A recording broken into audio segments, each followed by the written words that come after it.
Hello everybody, welcome back to my garage for the second live stream of the day. Hello everybody, my name's Mark. I do fireworks for a living. Well, not for a living, but I do fireworks professionally. I don't make a living out of it, but I do them professionally. I do them for fun as well, and I'm setting up for a show that I'm doing on Bonfire Night on Sunday, doing all the prep, as much of the prep I can do safely in advance as I can to save me time on the day itself when it comes to setup. So welcome if this is the first stream you've ever seen of mine. Welcome if this is the first stream you've seen of mine today. Welcome if this is the second stream of mine you've watched today. Welcome if you've watched all my streams I've ever done. Welcome if you're just listening to my streams and not actually watching. Everybody, I appreciate your company. Thank you for being here. It's 8 p.m. on a Monday night here in the UK.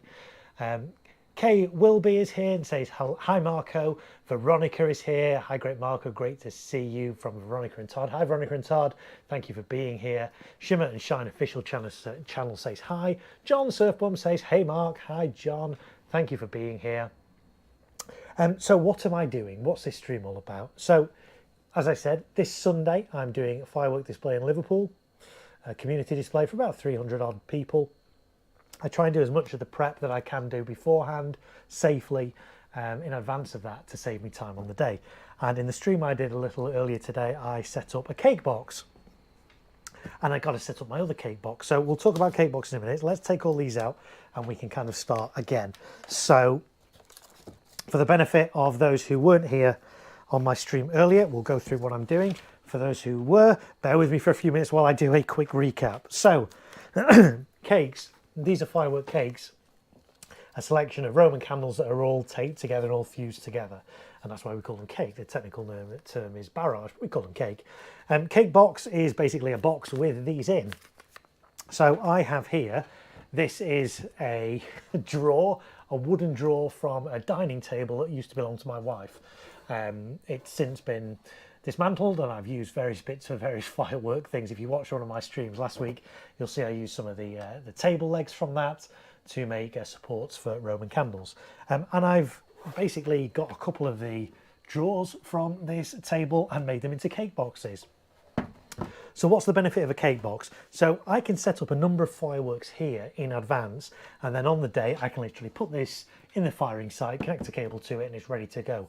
So it saves me a lot of time on the day by using a cake box. So Shimmer and Shine official channel says I was watching the replay of the last stream. Yeah, well, thank you for watching that, and thank you for being here on this one. And yeah, all my streams, DVR is enabled, so it means that if you join halfway through a stream and, oh, what did he just say? You can rewind the stream and watch it again. And they're all available to watch again afterwards as well. So apologies for this weird camera angle as well. It's just so you guys can see what I'm doing down here. So this is a box, a cake box. It's a drawer. And in here, I'm going to put a number of small cakes and fix these to here. I can connect them all up to the slat that I've got on the end there. And then I just connect this to my firing system with a single network Ethernet cable, and then we're good to go. So as they say on Blue Peter, if you're in the UK, you'll know what that is. Here's one I prepared earlier. Oh, it's some weight in this now. This is what we did on the last stream. 7 cakes, all connected up, all nice and secure in here. And we're going to be mirroring that in this other one on this stream. So let's put this back down here out of the way.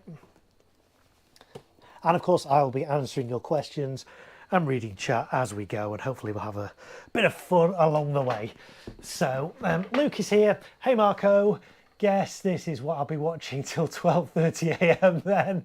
Better turn Netflix off. Yeah, I don't know how long we'll stream tonight for, guys, but let's see. We've already streamed a couple of hours earlier on today. We've got a bit more prep to do. We've got quite a bit more prep to do before Sunday, so let's crack on. Shimmer and Shine says, if you were wondering who Talking Santa and Ginger were on last previous stream, it's an app I use. Okay, fair enough. Right. So on the last stream, we got as far as skimming the top of the cake. Skimming means taking the top layer off the paper or the cellophane. You don't have to do that. I just do that because it aids in the clear up. If you keep the paper on, when these shots fire, obviously little bits of paper kind of end up all over your firing site, and it can be a bit of a pain to clear up. So by skimming the top of the cake, we reduce the amount of clear up after the display. Doesn't affect the performance of this firework in any way. I'm not changing its performance, so it's safe to do, but you don't have to do that. So in this cake box, let me run you through some of the fireworks that are going to be in here. They're all 20mm, so they're all fairly small bore. They're all f2. The display site that I'm doing this at is limited space, so I can't do any of the bigger category f3 fireworks, so everything I do is f2. Night Force Fireworks is here, says evening. Evening, Night Force Fireworks, thank you for being here. Friendly Neighbourhood Pyro Man says evening, guys. Welcome back, Friendly Neighbourhood Pyro Man. Jersey Mike is here. He says, hi, Marco. Hi, Jersey Mike. Thank you for being here. So let's talk about some of the fireworks that are going in here. So we've got this one. This is from Celtic Fireworks. It's called Fluffy. Lovely low noise piece. All Celtic's pieces usually have a black label or a red label. Red indicates low noise. This is Fluffy. Celtic used to have a cake out called Fluff, which was like swirling silver tourbillons, really nice low noise effect. This kind of builds on that. It's the same silver swirling tourbillons, but each one has got a spit coloured star coming out of it. So nice little upgrade. That's Fluffy. So Fluffy's going in our cake box. We've then got this one from Brothers, Ultimate Battle of Colours. This has been around for over a decade, and yet I've never actually fired it. And most of the footage I find of this is from like 11, 12 years ago. It's really grainy and poor quality. And so I'm like, do you know what? I'm going to give in. I'm going to try this. So I've got a couple of these. I'm going to see what they're like. So let's see what the batch number is on here, what year these were manufactured. Usually says the batch number on these. See if this is the latest batch. Can't find a batch number on here. That's interesting. Usually they have a year of manufacture, year of production on, but I can't see one on here. Interesting. Anyway, apropos of nothing. Right, so that's going there. We've then got another lovely low noise piece. This is by Absolute Fireworks called Night Tales. 25 shots of like horsetail waterfalls. Really, really nice. So that's going in here as well. Along with another Absolute Fireworks piece. This is Happy Trolls, 25 shot. Fun little barrage this. So this one says year of production 2023. So there we go. Absolute Fireworks, you might start to see that name slowly disappear because it's all becoming now. See if it even has the label on here. It probably has on maybe on this one. Yeah, Quantum Fireworks there. So Absolute Firework products. Taipan Fireworks, all those are kind of fall under the same umbrella, same company, and it's being rebranded as Quantum Fireworks. So we may start to see the name Absolute disappear, but Quantum Fireworks is kind of still there and still doing all these same pieces. Let's catch up on the chat as well. Philip Atkinson is here. Philip, hello, welcome back. Everybody's saying hello to each other, that's great. So we've got that going in here, and then we've got 3 little 16-shot cakes. These are by Pyroworks. And Pyroworks is pretty much a brand new brand in the UK. They only launched last year, so this is kind of their first full year. I was very fortunate to be asked to film all their products, all their official product videos. I filmed, so I've got to see their whole range of like 40 odd products. I went to their secret base, which is so secret it doesn't even have an address, it just has GPS coordinates, earlier on in the year, February, March time, and I saw their products and filmed them all and produced all the videos. So I know what these are like, and they're good. So these are their 3 smallest cakes that they do, all F2, 16 shot, 20 mil, 104 grams of net explosive content each. Net explosive content is how much explosive is in this firework. So it's 3. They're all the same in terms of the number of shots and their NEC content. We've got fission, we've got fusion, and we've got running. So really good, really punchy fireworks, kind of reminiscent of like primed kind of products, that kind of power, that punch to them. So really nice products. So they're going to go in here as well. So that's the idea of how these are going to go. Obviously we need to secure these in here because we don't want these falling out, toppling over, jumping out, all those kind of things. So that's what we're going to do. We're going to be securing these to there. So what I did earlier on, as well as skimming the tops of the cake, I drilled some holes in the side of these drawers so that I can put cable ties around. So what I'm going to be doing, I'm going to be using some really strong industrial strength double-sided tape on the bottoms of the cakes to stick them down to the base, on the sides of the cakes to stick them to the sides of the drawer. And then I'm going to be putting cable ties around the fireworks as well and gaffer taping those down. So it'll make them really nice and secure so that they won't fall out. And those are going to be my cake boxes. So there's two identical ones. We completed one earlier. We're going to complete the other one now. They're going to be on either side of my firing site and firing simultaneously, basically. So no angled effects in here, all straight up. I do put little red arrows on here to indicate which direction the audience are going to be in. Again, because this is all straight firing, it's not really kind of essential. If I get it the other way around, it's not a big deal, but I like to have everything kind of nice and neat and facing the same way. So let's take all these out again, and we'll start with Fluffy here. So let's get these out, and these little Pyroworks ones.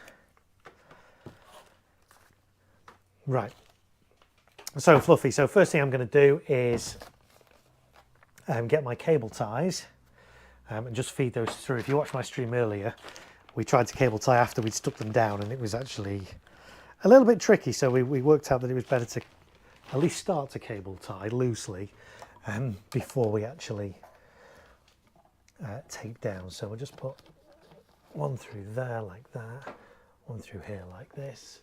Move this down a bit so you guys can see what I'm doing. Okay, so a couple of cable ties in there. So I want to make this nice and secure. I also need to make sure that I get this the right way round because the fuses on most of these are at the side, so we've got to make sure they're accessible. And in fact, that's the first thing I'm going to do. Before I even stick that down, I'm going to prepare this. I'm going to remove the fuse cover, the orange fuse cover from that to expose the fuse. And I'm electronically firing all these fireworks, and most of them will be fired using talons.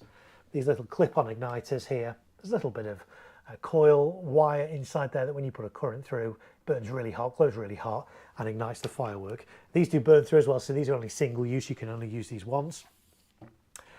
So let's get this clipped on. So what I do is I'm just going to pull this back a little bit, because you can see this fuse goes into the paper here, but it actually won't go into the firework until further down here.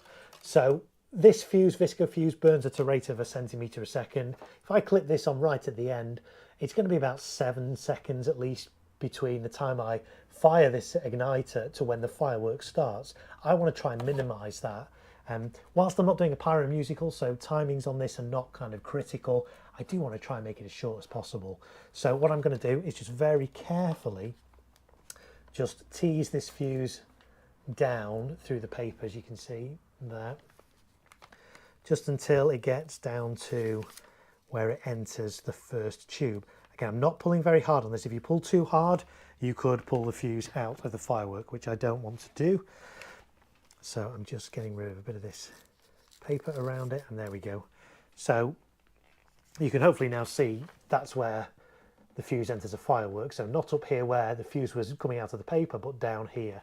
So by clipping it down here, I know from experience that I'm going to reduce that delay down to about 2 or 3 seconds. So 2 or 3 seconds after I ignite the talon, this firework's going to start firing. And so I can just compensate for that and accommodate for that in my firing script.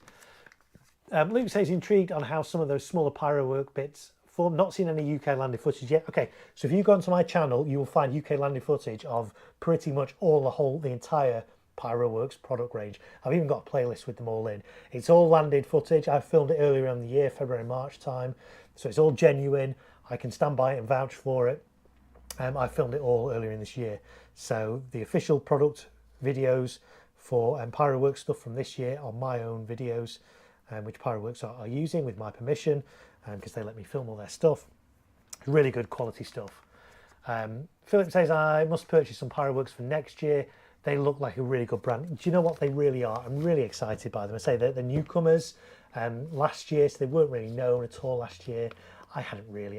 In fact, I think I used a couple of their pieces last year, and they were good. They held their own against the likes of Celtic and Vivid and things like that. But then I got the opportunity to actually go and meet the Pyroworks guys, the guys behind that, see their products firsthand, film them and produce videos for them. So really good. And they've got, I can't talk too much about it, but they've got some more exciting products, new products coming next year, which is really quite exciting. But more on that another time. So yeah, Pyroworks, I'd suggest checking them out. I'm going to be using quite a bit of Pyroworks stuff actually in this display, and also on my display, because I'm going to do a little live stream display from my garden. I usually do one every year on Bonfire Night. This year I'm actually doing a public display on Bonfire Night itself, so can't really live stream that because I need to be focused on the fireworks. But the day before, so this coming Saturday, the 4th of November, I'm going to be doing a live stream from my back garden with a bit of a twist, a bit of a theme to it this time. We'll eat a jacket potato afterwards, which loads of people stick around for. It's a lot of fun. We chat to you guys, we answer some questions, and we have a lot of fun. And even if it rains, we still go ahead with it, and we just do it from my greenhouse. So always good fun. My live streams from my back garden, so that's coming up this Saturday. But there'll be some Pyroworks product in that. There's going to be some Pyroworks product in this display as well. So plenty of Pyroworks products hanging around in my displays this year. So, right, I'm going to attach this. So clip the igniter on as close as I can get it to where the fuse enters the cake. Let me work out which way I'm going to do this way. So we'll put this on like this. Clip it on, and then I just give it a little squeeze on the jaws there. Just make sure it's nice firmly gripped onto the visco. I'm then going to put a little bit of foil tape over this, and this just protects the visco fuse from any stray sparks and also helps keep the Talon igniter in place. And yes, people are talking in the chat about Pyroworks. Pyroworks, I'd say impressive products. Some of it's a little bit oversized. I don't know if you've seen the Aurora Borealis candle that they do. It's a really good candle, by the way, really nice, but it's massive. I did show it on the stream earlier today. I might show it again in a minute. Just to show you guys how big of a Roman candle it is. In fact, let me show you that now. So there's going to be a couple of these in my display as well. But these are huge. These are so big I don't even know if I can get the whole thing in the screen at once. That's a Pyroworks Aurora Borealis candle. Only category F2, so spectators only need to be 8 meters away. 300 shots. NEC is, let's have a look, 218.4 grams. Really quite nice, but really big. Does it need to be that big? Well, I don't know, but impressive. Because when you see the photo of this, you've no idea the actual size and the scale. When somebody gets their hands on this for the first time, they're like, wow, that's quite large. So yeah, there's going to be a couple of those in my display as well. Really nice candles. And on another live stream this week, it might not be tonight, but I've got to prep those candles, got some other candles to prep as well. So we'll look at how we prep candles and things on that. So, okay, so fluffy, there's that attached. That's going to go in there. So what I'm going to do, I'm going to get some of my 3M really good quality double-sided tape. I'm going to clean these. I used these boxes last year as cake boxes for the first time. They worked really well. Obviously they're covered in soot. I want the double-sided tape to stick as well as it can to this, so I'm just giving these a bit of a wipe, a bit of a clean. Let's do the whole lot. There we go.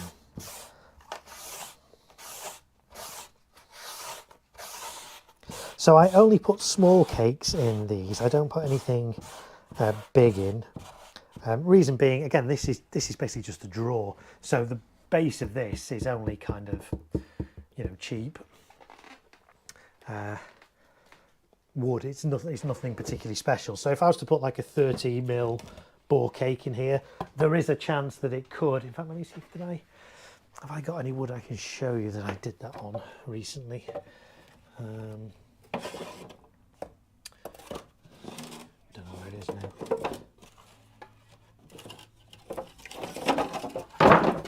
Yeah, so I fired a largish bore cake on a piece of quite thin wood, and the power of it actually snapped the wood. So the fireworks fine, still fired, but the force was enough to actually snap the wood. So only small bore cakes are going in here.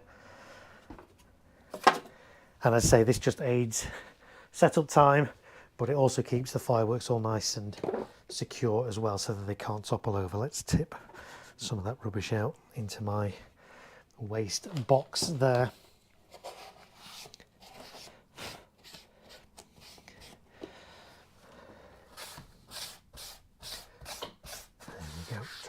bit more of a wipe. But I've actually been doing firework displays for the past few days, big professional ones.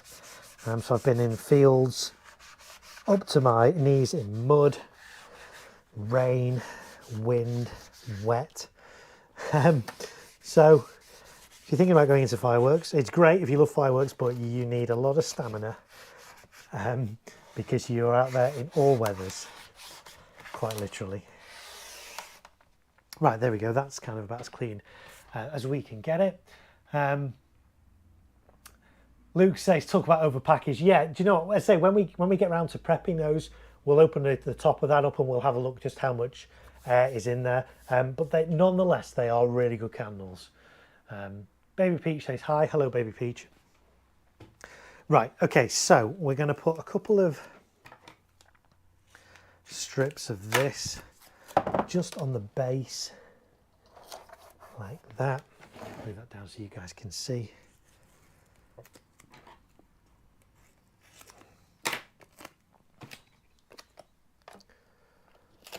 Like so.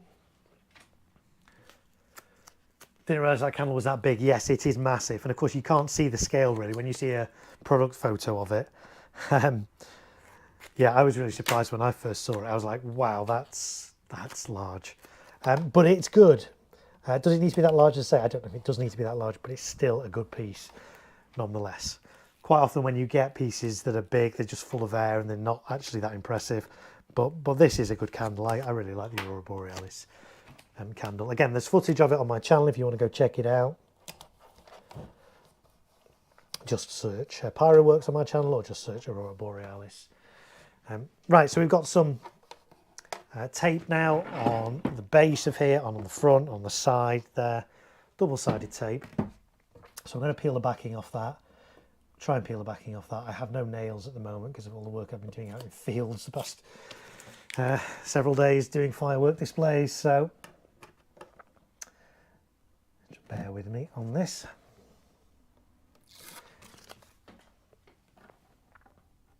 And we've got 11 people here in the chat as well, so welcome.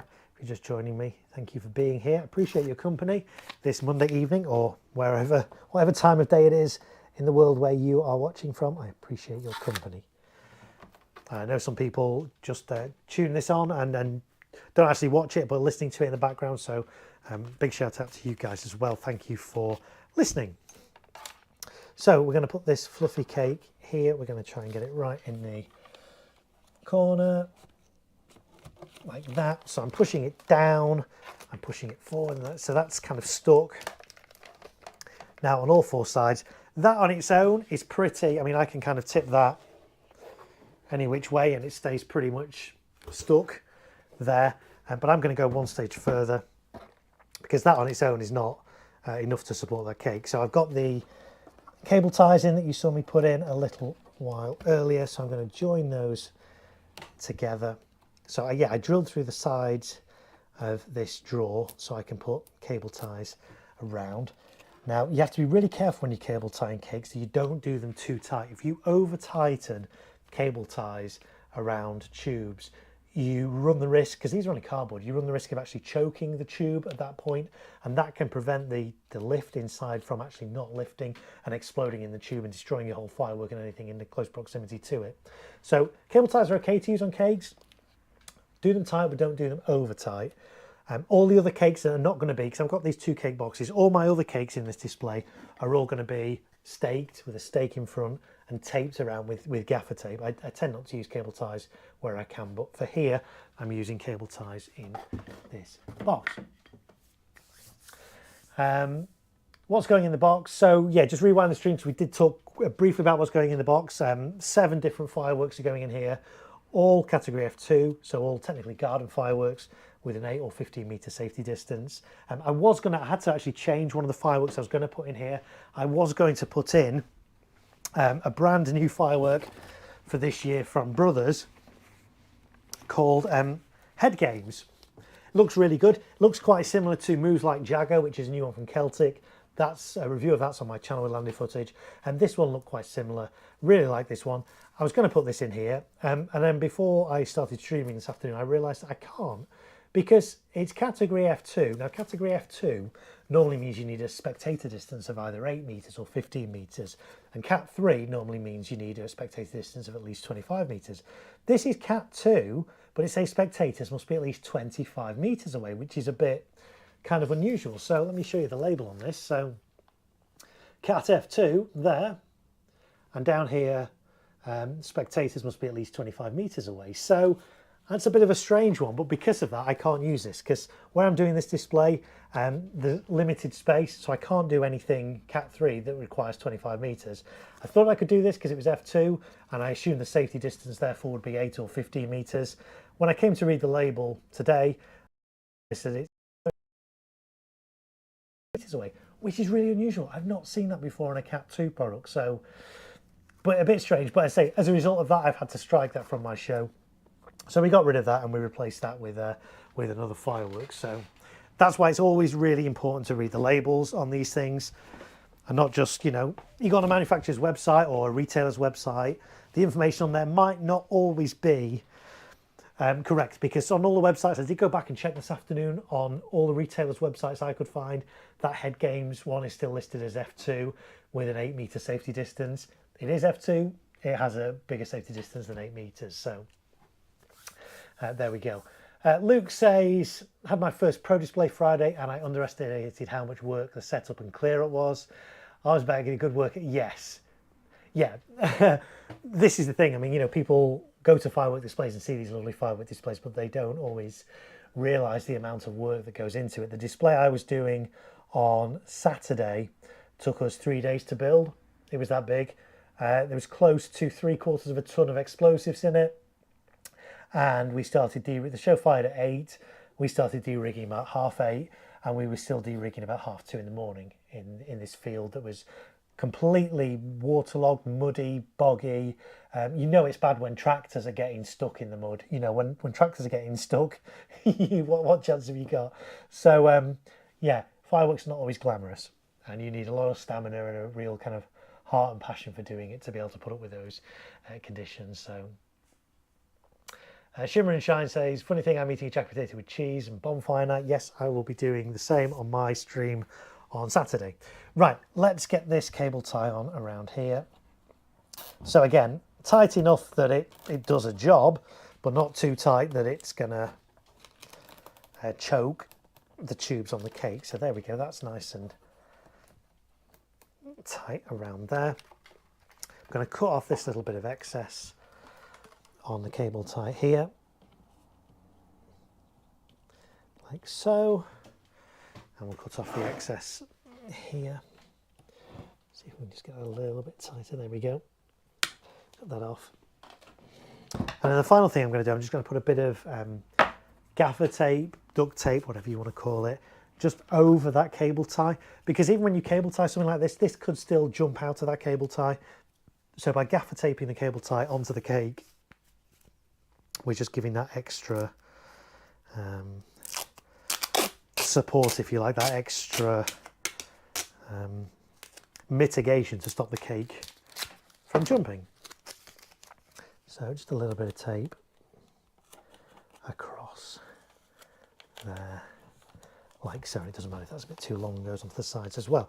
So there is my first cake, well and truly secured into there. I could tip that upside down.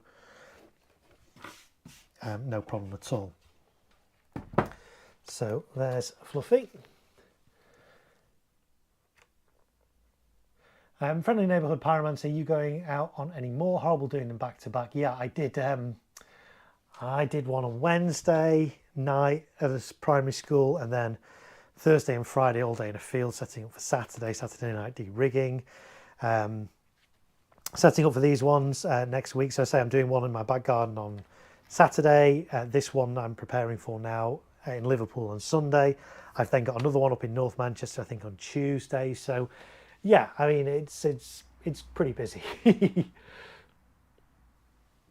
Right, so we've got Fluffy in there now. Let's get in Ultimate Battle of Colours. Now the fuse on this one is at the side under this rather shiny fuse cover. So we pull that to expose the fuse. And again, this goes into paper rather than a tube. So I'm just going to just gently tease this down a little bit to where that goes into the first tube if I can.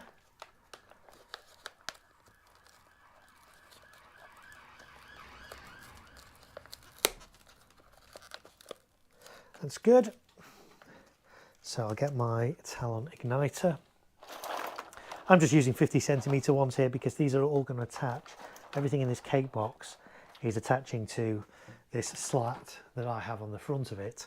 So they don't need to be very long, my Talons on these. You can get these in different lengths, 50cm, a metre, 2 metres and 4 metres.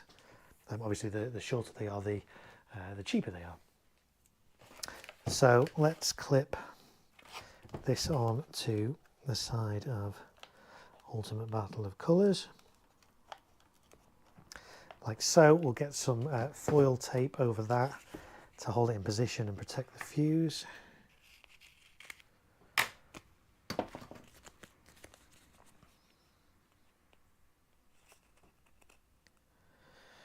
Try and get the backing paper off here. So yeah, if you guys have any questions at all about fireworks, pyrotechnics, anything like that, feel free to post them in the chat. I don't know all the answers to everything, but we can certainly have a go at answering them, or at the very least have a discussion on them.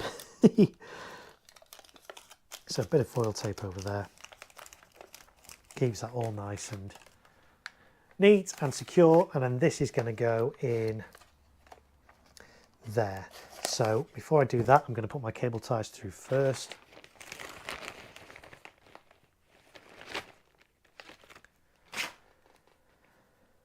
So let's put one through that hole there, and let's put one through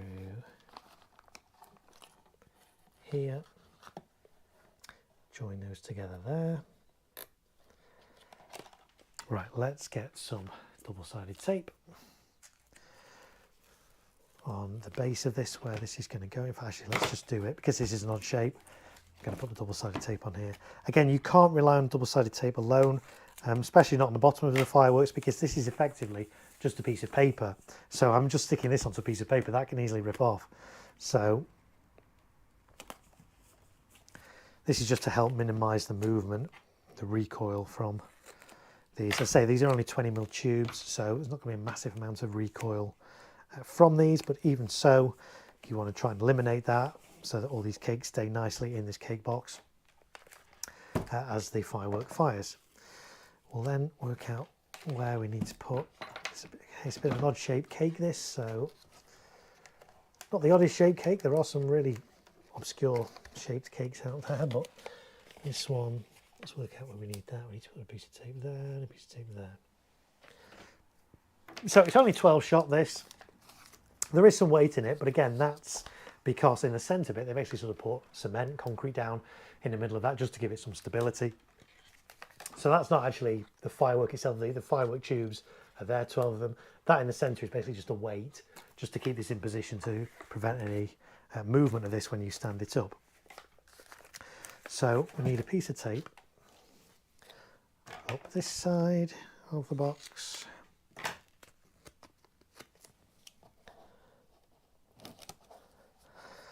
So, and a piece of tape up the other side of the box.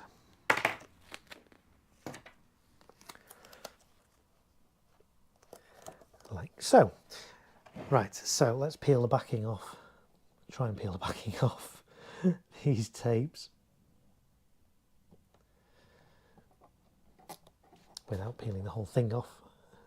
There we go, we've done it. That's one. 2. And if you watched some of my streams last week as well, you'll see that I was setting up fountain boards, 5 fountain boards, a lot of stuff on those. They're now finished. Made a few changes. We went on those. You may have seen we took some fountains off, replaced with mines, and put some candles on, various different things that weren't in the original plan. They're now finished. I tested those this afternoon. So to test them, I basically took them outside into my garden, plugged them into my firing system, which was in test mode, and I can check the continuity of all the talon igniters to see if there's any issues. Because sometimes you can get talon igniters where the little coil inside is broken. And so any of that I can identify before I get to the firing site and change, it just saves me that bit of extra time on firing site on the day. So I'm pleased to report that I checked all, how many 60 odd different cues on there, and they were all fine. They were all good. Philip says, are you getting somebody to film the display, Mark, and upload it? Yes, I am. I'll be filming it. I've got a number of different GoPros, so I'll be setting up a number of different GoPros so you can see it from different angles, and I will be uploading it to my channel a few days afterwards. The reason I'm not live streaming it is basically just for safety, because I do this display myself. I'm going to be firing this. Yes, it's all going to be scripted, it's all going to be computerized, but I need to have my eyes on the display the whole time in case I need to skip things or pause things or keep my eye out for any safety issues and things like that. If I was live streaming, then I'd be focused on that and trying to read the chat and checking the stream was working and all this lot. So from a safety point of view, it's just not, it doesn't make sense to do a firework display and try and stream it at the same time. So, but I will be filming it in 4K, Super HD and all that lot, 50 frames a second, all the good stuff. And then I'll put that on my channel a few days later. I may do a version as well with commentary, we'll see. But yeah, you'll be able to see all these fireworks that I've set up. You'll be able to see them all in action. So yes, it will be coming on my channel. So, well, good question. Thanks for that, Philip. Right, so we've peeled the backing off those two. I need to peel the backing off these two as well. So I need to get this into position now around these cable ties, if I can. Let's try and get this in. Like so. That's pretty good. Okay, so that's stuck down to the base, it's stuck down to this side, it's stuck down to that side. I'm then going to put the cable tie around it. So again, tight, but not so tight that it's going to choke the firework. So let's get this like that. That's pretty good. Great. I'm happy with that. So I'm going to cut off the excess on the cable ties. Okay, you don't have to do this. I'm just kind of neatening it up. So there's that little bit. I'm sure other people will be filming the display as well in the crowd, but yeah, mine will be the official footage, of course. So I'm now going to connect these two up, because if I do more cakes here, I'm going to lose track of which igniter wire is which. So I'm going to just turn this round so I can connect these up. I'm going to just check on my little spreadsheet which numbers these connect to. So Fluffy goes into 1 and Battle of Colours goes into 7. So this one's Fluffy here. So we pull off this little bit of sheath on there, separate the two copper wires from the igniter, pull them apart a little bit. I then fold them over because they're really quite long. These, they don't need to be this long. So fold them over so they can plug into my slats. I'll show you a close-up of this in a minute. So this is going into number 1 on this slat, like that. Ultimate Battle of Colours is going into number 7. So same thing again, take the sheath off, separate out the wires, pull them apart a bit, bend them over, and then into number 7.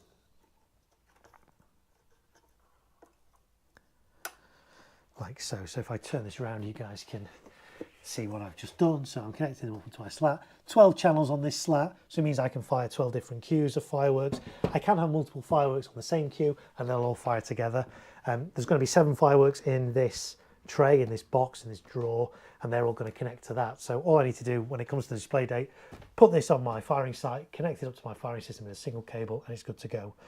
To waterproof this, because it's all in a drawer, because it's all contained, there's no other wires other than a single wire coming out, I can just put this in a big polythene bag, sit it on the ground, it'll be fine. So really nice and easy to waterproof. Rather than have to waterproof each individual cake, I can just waterproof the whole drawer as one. Let's have a look, let's catch up on the chat. How do you actually get talon igniters to work reliable? Every attempt I've had with them failed miserably. I generally don't have an issue with them.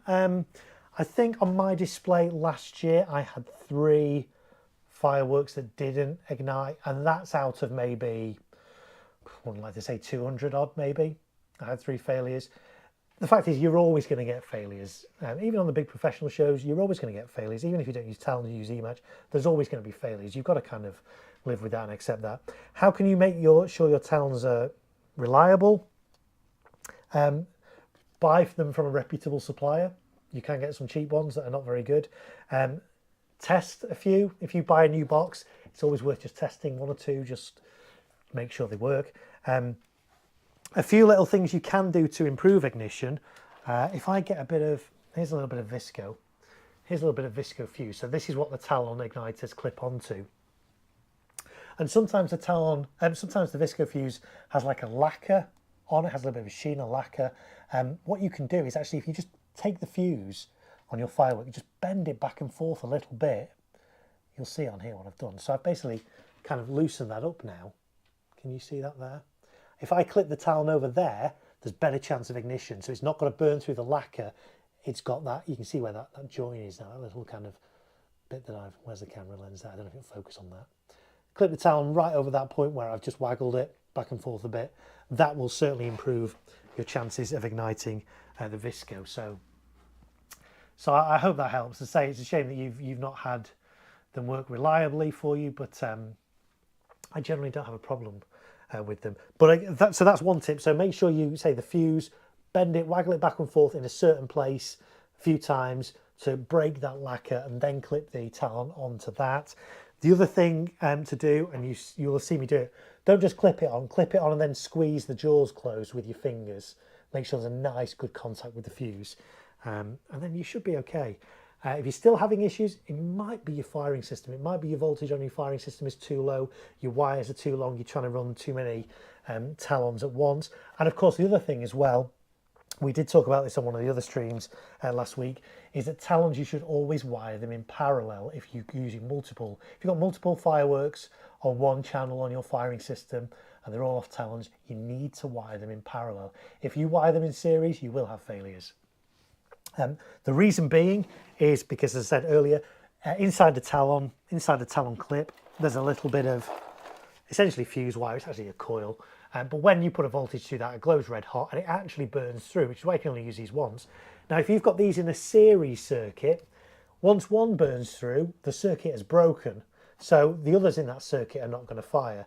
So for that reason, you always do them in parallel, and then they'll all fire in theory. And that does work. So a few little tips there that I hope will improve the ignition, the chances of ignition for you on your Talons. And that was from Squeeze and Frozen. So I hope that helps. Shimmer and Shine official channel says, have you heard of Remembrance Sunday? I have, yes. It's where Big Ben rings at 11 AM. Yes.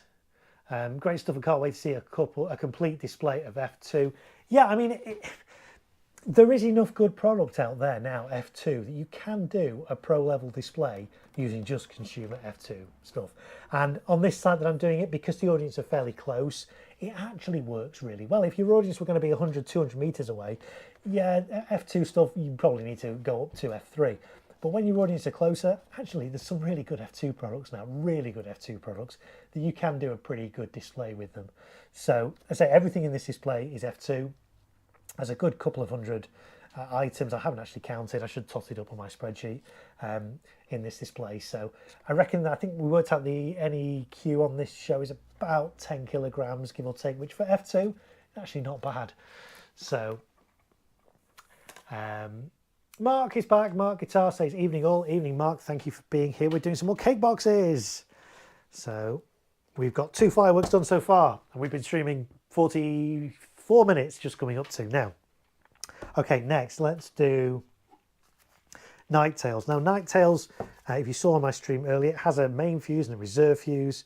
If you want to know more about reserve fuses, what they're all about, there's a video on my channel. Just search reserve fuses. It's good, if I do say so myself. But it's informative. It gives you some tips and tricks on how you can use reserve fuses for various different things, what they're for, when to use them, and things like that. This has a reserve fuse on. When I skim the top of this cake, I've basically just folded the reserve fuse over back into next to a tube and just foil taped it, just so to prevent any sparks from falling on it, but just so I know it's there as well.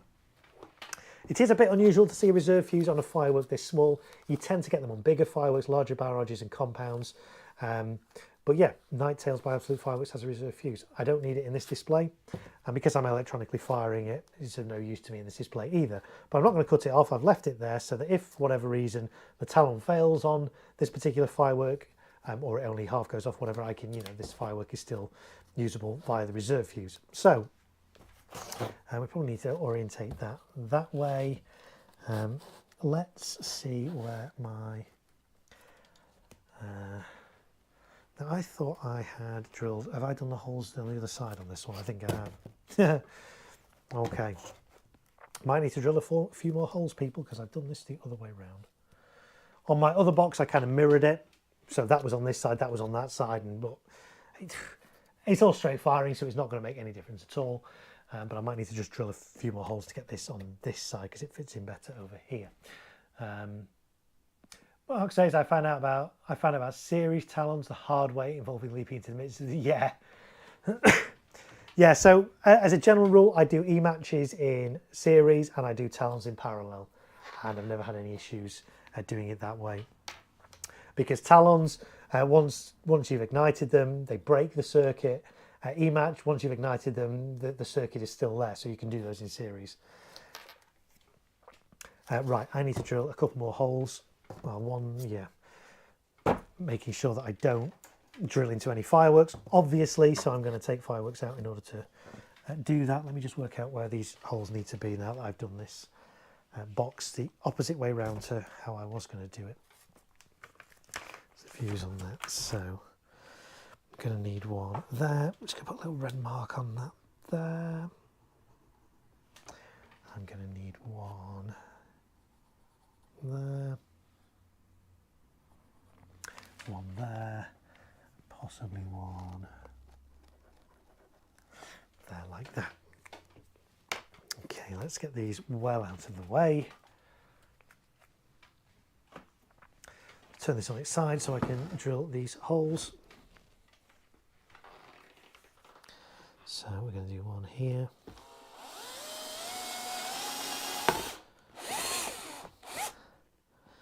One here. And I am clear of the firework here to drill this one. Obviously never do this with the fireworks kind of behind it, because the last thing you want to do is drill into a firework. Right, that's that. Oh, there was one on the back, wasn't there, here to drill. Let's drill this one as well.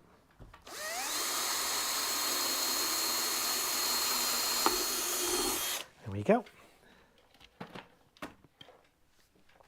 Firm says I'm lucky enough to have a friend's field again this year for our display. You probably saw the photo I put on the forum the other day. Yeah, this is it. If you've got friends, or even if you've got a big field yourself, then that's great. Loads of people have really small gardens or no gardens at all these days, which makes it really difficult to do firework displays. And we did actually talk about this, didn't we, on one of my other streams last week. So many people do them in their front gardens right near the road. It's technically illegal to do fireworks within 15 meters of the centre of a road. So I see lots of people doing fireworks in their front gardens illegally. You need to be at least 15 meters away from the centre of any road when you do fireworks in order to be legal. Right, so Night Tales is going to go there. Let's get some of these cable ties in, ready to go. Let's work out which holes I'm using. So that one there, and this one here.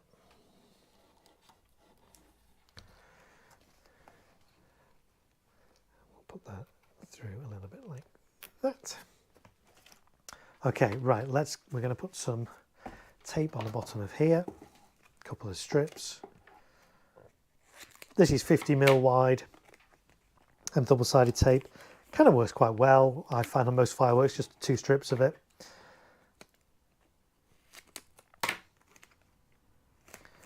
Like so. And then we'll also do a strip, 2 strips along this side.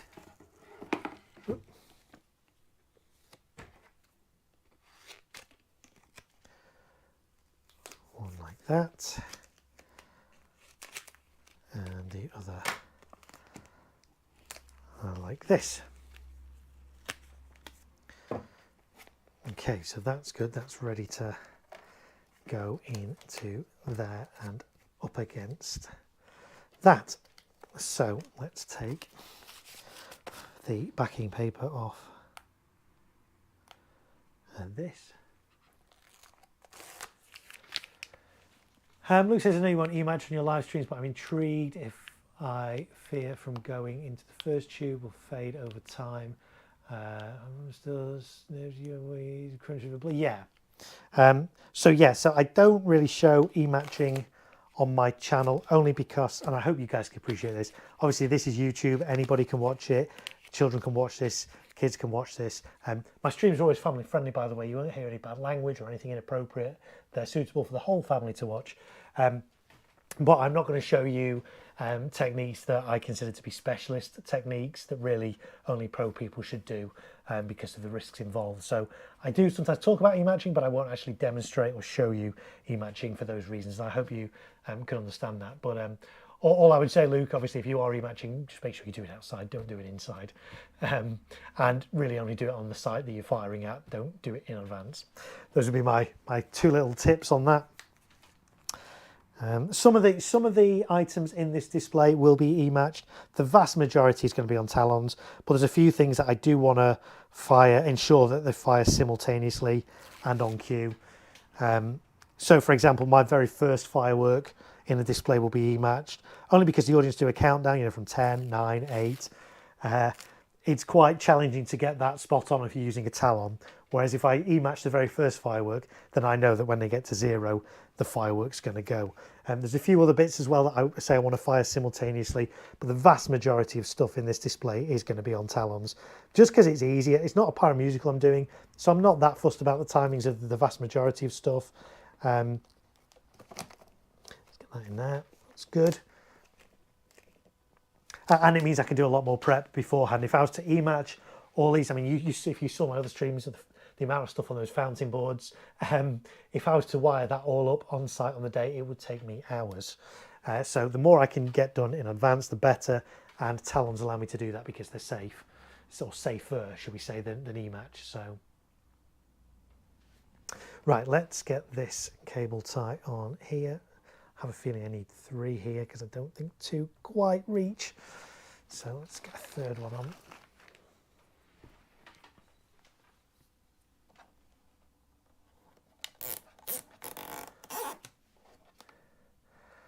Like so.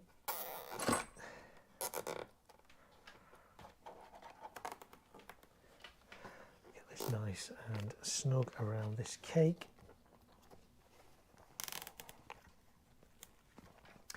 So again, tight, but not too tight. That's fine. I'm going to cut off the excess on these ties with my snips, just to neaten them off. 1, 2, and 3. Right, so let's get a talon attached. I probably should have done this before.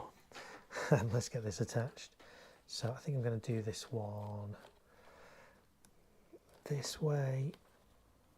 So clip it on as close as I can. Now this one actually, this file is slightly different because the visco fuse actually goes into e-match rather than into a tube, which is why I'm clipping it basically as close to the e-match as I can get. So you either want to clip this as close to the entry point to the tube where the visco goes in, or as close as you can to where the visco goes into quick match. So, Jones is here. Hello, Richard. Thank you for joining me. Welcome. Hope you guys are doing well. Great to have your company here on Monday afternoon where you are. Monday evening here in the UK. So we'll clip that on like that. Fold the visco, spare visco over. We'll put some foil tape over that as well. So I know somebody was asking on the earlier stream that I did today about, am I worried about cross ignition with these being so close together? No, I'm not, because they're not fountains, they're cakes. Cross ignition is more of an issue with fountains. Cross ignition is basically where you've got two fountains close together, or a fountain and something else close together, and the sparks from the fountain accidentally ignite the firework next to it. If you saw some of my other streams last week, you'll see that I've taken steps to mitigate that. I've been building fountain boards. I've got quite a lot of fountains on and trying to mitigate that by foiling the tops of the fountains to try and minimise that. It doesn't completely eliminate the risk. There is still a chance that some of those fountains will cross ignite. It's not a safety issue, but cross ignition really isn't an issue cake to cake. Reason being is that the powder, the explosives, is basically at the bottom of these tubes. So any sparks falling on the top of these all have, you might be able to see these cardboard discs in them. So any sparks falling on that, it's not going to ignite the powder in the very bottom of the tube. So cross ignition, less of an issue. It's less of an issue with small ball cakes. This is only 20mm. If you've got a 30mm cake, 25mm, 30mm, F3, 1.3G, at the end of the firework, it can actually smoulder for a while. And because this is just cardboard, it can reignite, you know, several minutes later. And obviously, if you've got live fireworks next to it, that fire could potentially spread to adjacent fireworks and cause them to go off. So that's more of an issue with cakes than cross ignition. Let's have a look. Luke is talking to Friendly Neighbourhood Pyroman. Yeah, I'm going to talk about E-Match. That's fine. So there we go. That's in there. I'm just going to put a bit of gaffer tape now over this cable tie just to stop the cable tie from moving from the recoil on these cakes. Again, these are only 20mm cakes. There's not going to be a massive amount of recoil power on these, but even so, you can't be complacent. So we're just going to put a bit of tape around there like that, and that's just going to hold that cable tie, zip tie, whatever you want to call it, in place. Just try and get this around here without touching Ultimate Battle of Colours if we can. There we go, that's good. So there's that one in, so that's Night Tails in.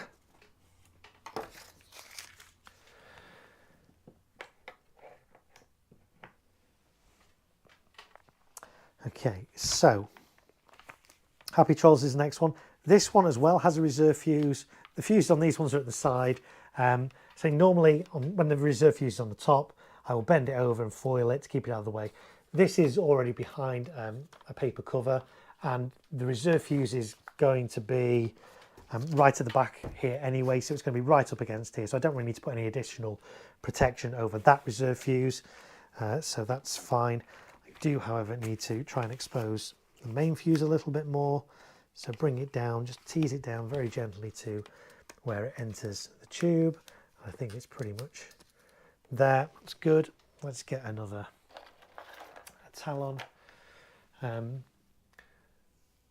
Squoze and Frozen says very insightful tips about Talon's cheers. I don't use them anymore, but the level of detail you went into was phenomenal. Very useful for anyone without access to e-matches. Thank you very much. I appreciate that. Thanks for your kind words on that. So yeah, I use both. I mean, you know, e-match has its place. Talons have its place. If I was doing a pyro musical, yes, it will be e-match because you need that split second timing. For a display that's not a pyro musical, you want to do as much prep as you can beforehand. Talons is a pretty good way to go, I find. So let's get this one in here. Let's get the Talon up here. Clip it on again as close to the entry point that the fuse goes into the tube as I can. Squeeze it nice and tight on the jaws. That will just ensure there's a good contact there with the visco.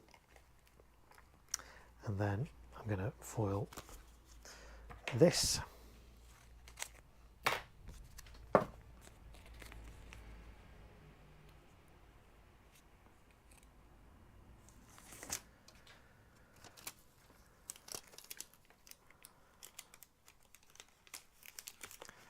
Like so, just to protect the fuse from any stray sparks and also to hold that Talon firmly in place. You do have to be careful when you're taping over Talons because you saw me squeeze the jaws together there. If you squeeze the other end, obviously it opens the clip. So when I'm taping over, I've got to be careful I'm not putting any extra force on this end of the clip to open it up. I need to make sure it stays firmly closed. That's just something to be mindful of if you're taping over talons that you don't inadvertently tape over and actually force the jaws open. So that's going to go there. That's going to fit in okay there. Let me just check this cake's going to be okay. This talon's going to fit in with that. Yeah, that will fit in fine. Good. Okay, so let's get some double-sided tape on the base of this.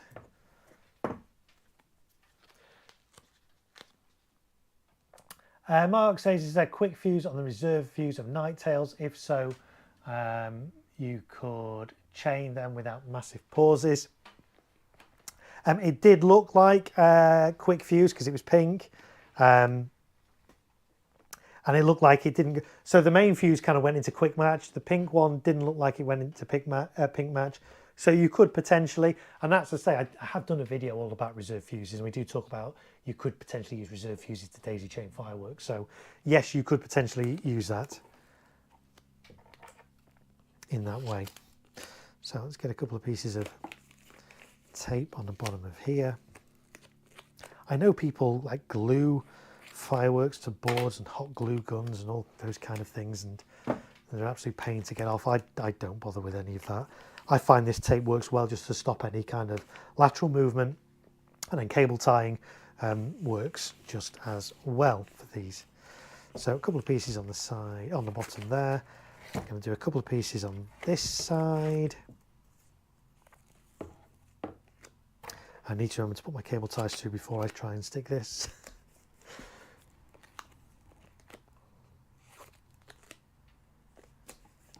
So a couple there, and a couple on this side.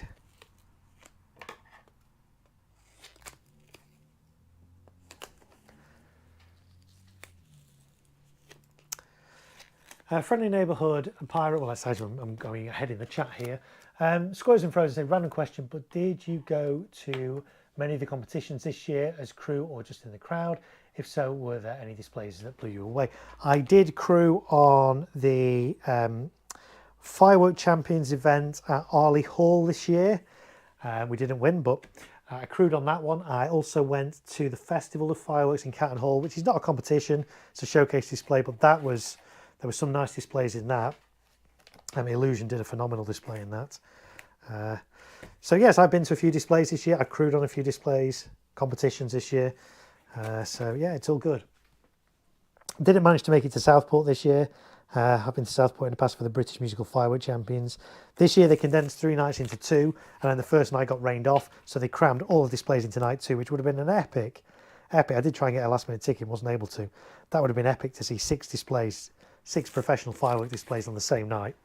Would have been epic. I didn't think logistically they'd be able to do it, but they managed to pull that off. So, but yeah, Southport, if you like fireworks in the UK, Southport British Musical Firework Championships are always a good event. The other big one in the UK is the Plymouth British Firework Champions, and then we also have the World Firework Champions in Blackpool. Downside of that is it's held over a number of weekends, so it's not kind of like all in one night or all over one weekend. It's spanned over several weeks, so kind of makes it difficult to see all the displays there, but that's another good one as well. But Festival of Fireworks, I can recommend that because it's not a competition. A lot of the all the competitions have rules, obviously, where you're limited on NEC or NEQ, and you're limited on the size of shells you can use. I think for Firework Champions, I think you're limited to 5-inch shells, so you can't do anything bigger than that. Whereas Festival of Fireworks is just a showcase. There's no kind of rules, restrictions. Display companies can do whatever they want, really, and it shows. So, right, before I stick this, I need to do cable ties. Mark says, remembering the first batch of Vivid cakes with... Oh, yes, tell me about it. Yeah, they've stopped doing that now, but that's a shame. Yeah, so Vivid products, when they first came available, they all had e-match ports on. Well, the larger ones had e-match ports on, which was great, and then they had to stop doing that, which is a shame. But yes, that did make life a lot easier for us pros when it came to using Vivid products. Now, is that where I want that one? Do I want it a bit tighter? No, that looks good. So, join these together here. Yes, it is a shame about those e-match ports on Vivid products. I would have liked those to have remained, but hey, it is what it is. Right, so we get this one right in the corner there. Make sure it's pressed firmly down and it's pressed to the sides and that side. And then I'm going to cable tie this, just get the igniter out of the way.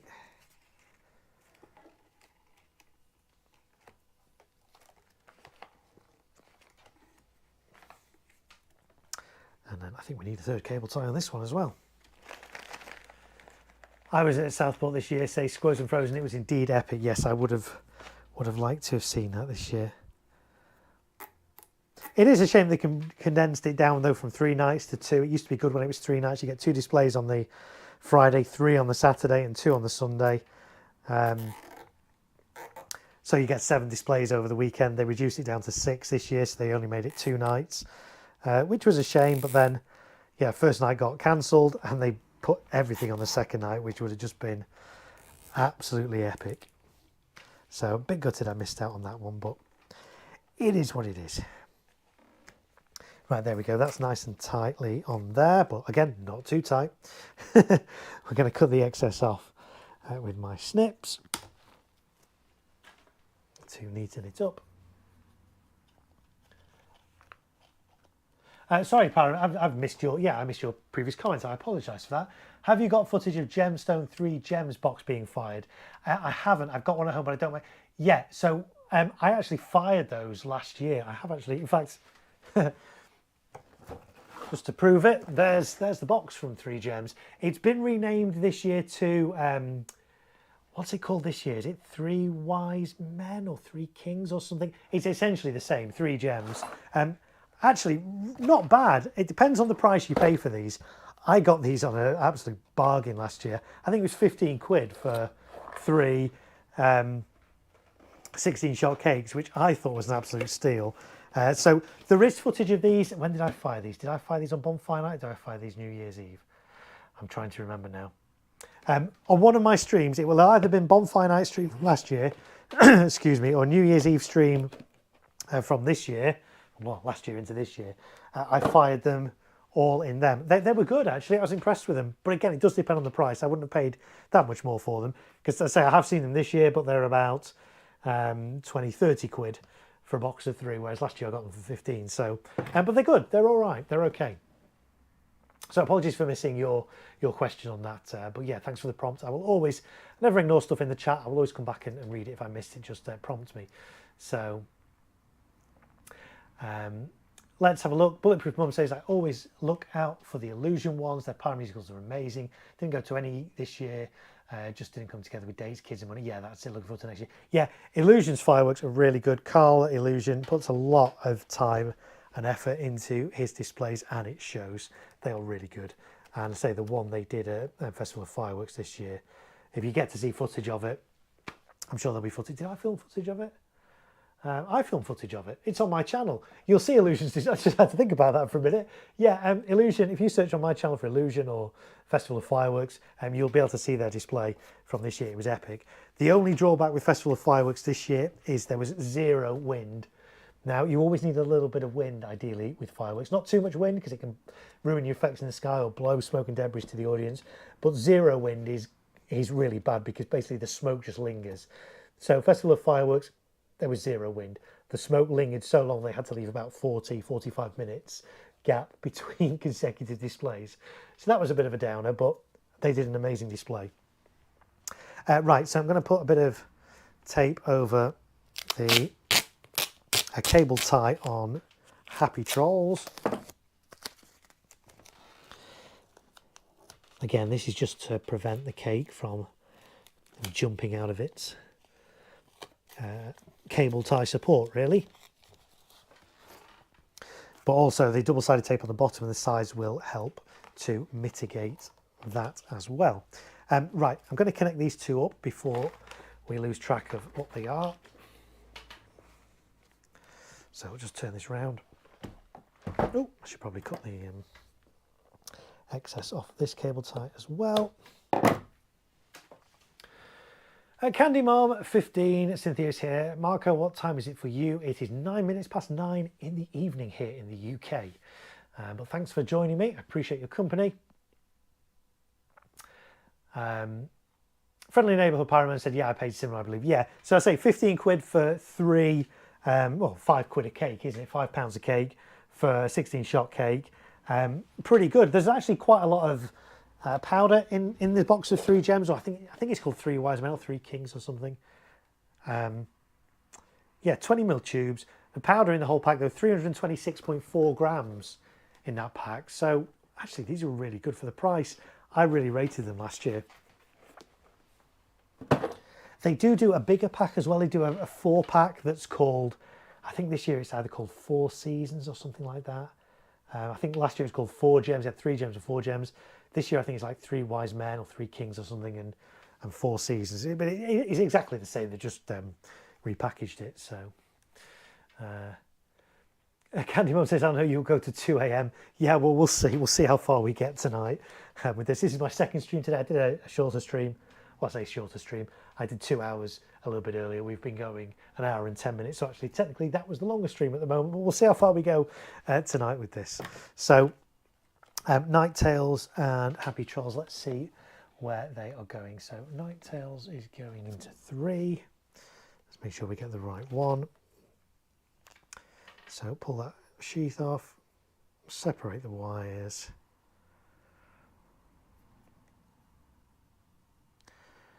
But yeah, going back to the displays and competitions, I really like it's great to meet people at these because I've got the YouTube channel now. My face is kind of known. It's quite funny when I go to these shows and people come up to me and say, "Are you Great Marko?" I'm like, "Yeah." "Do I know you?" "No, but I know you from YouTube." It's like, okay, thanks. So yeah, it's a bit surreal that, but hey. Right, so Night Tales is going into 3. Trolls is going into 2. This just about reaches. Might just take this under here. I'll put this one into 2.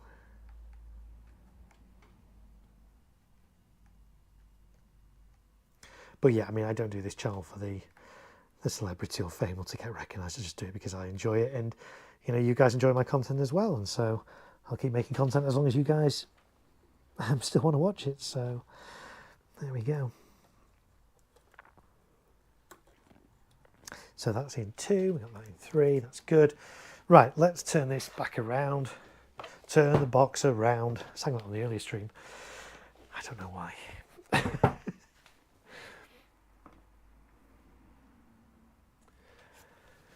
Right, so the 3 little Pyroworks cakes, let's kind of do all those 3 together, shall we? Why not? So take the fuse cover off. Take the fuse cover off. Take the fuse cover off. Like that. And then we're going to work out where the fuse goes into the tube. Just gently tease it down. Again, not pulling too hard because I don't want to pull the fuse out. But there we go, we found where that goes in. Rip a bit of that paper off just to give me an area to work on. There we go. That's that one. Let's do fusion.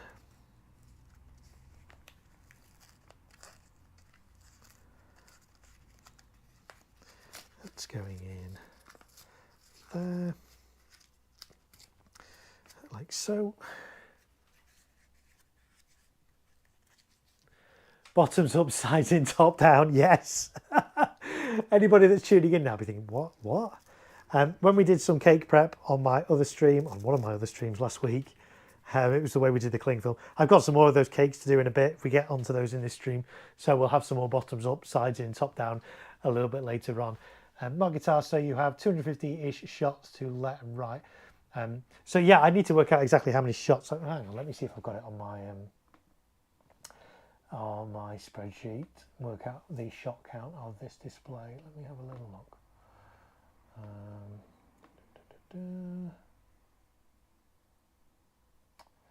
Okay, so shot count on this display is So if we're talking about individual shots, so like, you know, each one of these is 16 shots. So if we're counting that as 16, the shot count on here is pretty close to 2,000 shots. If we're talking quantities of individual fireworks, let me see what we've got there. 162 individual fireworks in this. It would be easy to just get a few compounds and do it that way, and you know, I prefer to like hand select my fireworks and do little cakes. The downside of doing compounds is that, you know, if you get a compound and for whatever reason it doesn't work, you've then lost, you know, 2 minutes or whatever. You've got a 2 minute gap in your display, or your show's 2 minutes longer than it should have been. By using lots of small cakes, again, you get a bit more variety, but also if one cake doesn't go off, okay, you've only lost 20-30 seconds of your display rather than a minute and a half, 2 minutes. So Luke says he's done a post on the forum a while back on illusion fireworks. Always seems to hit differently for me.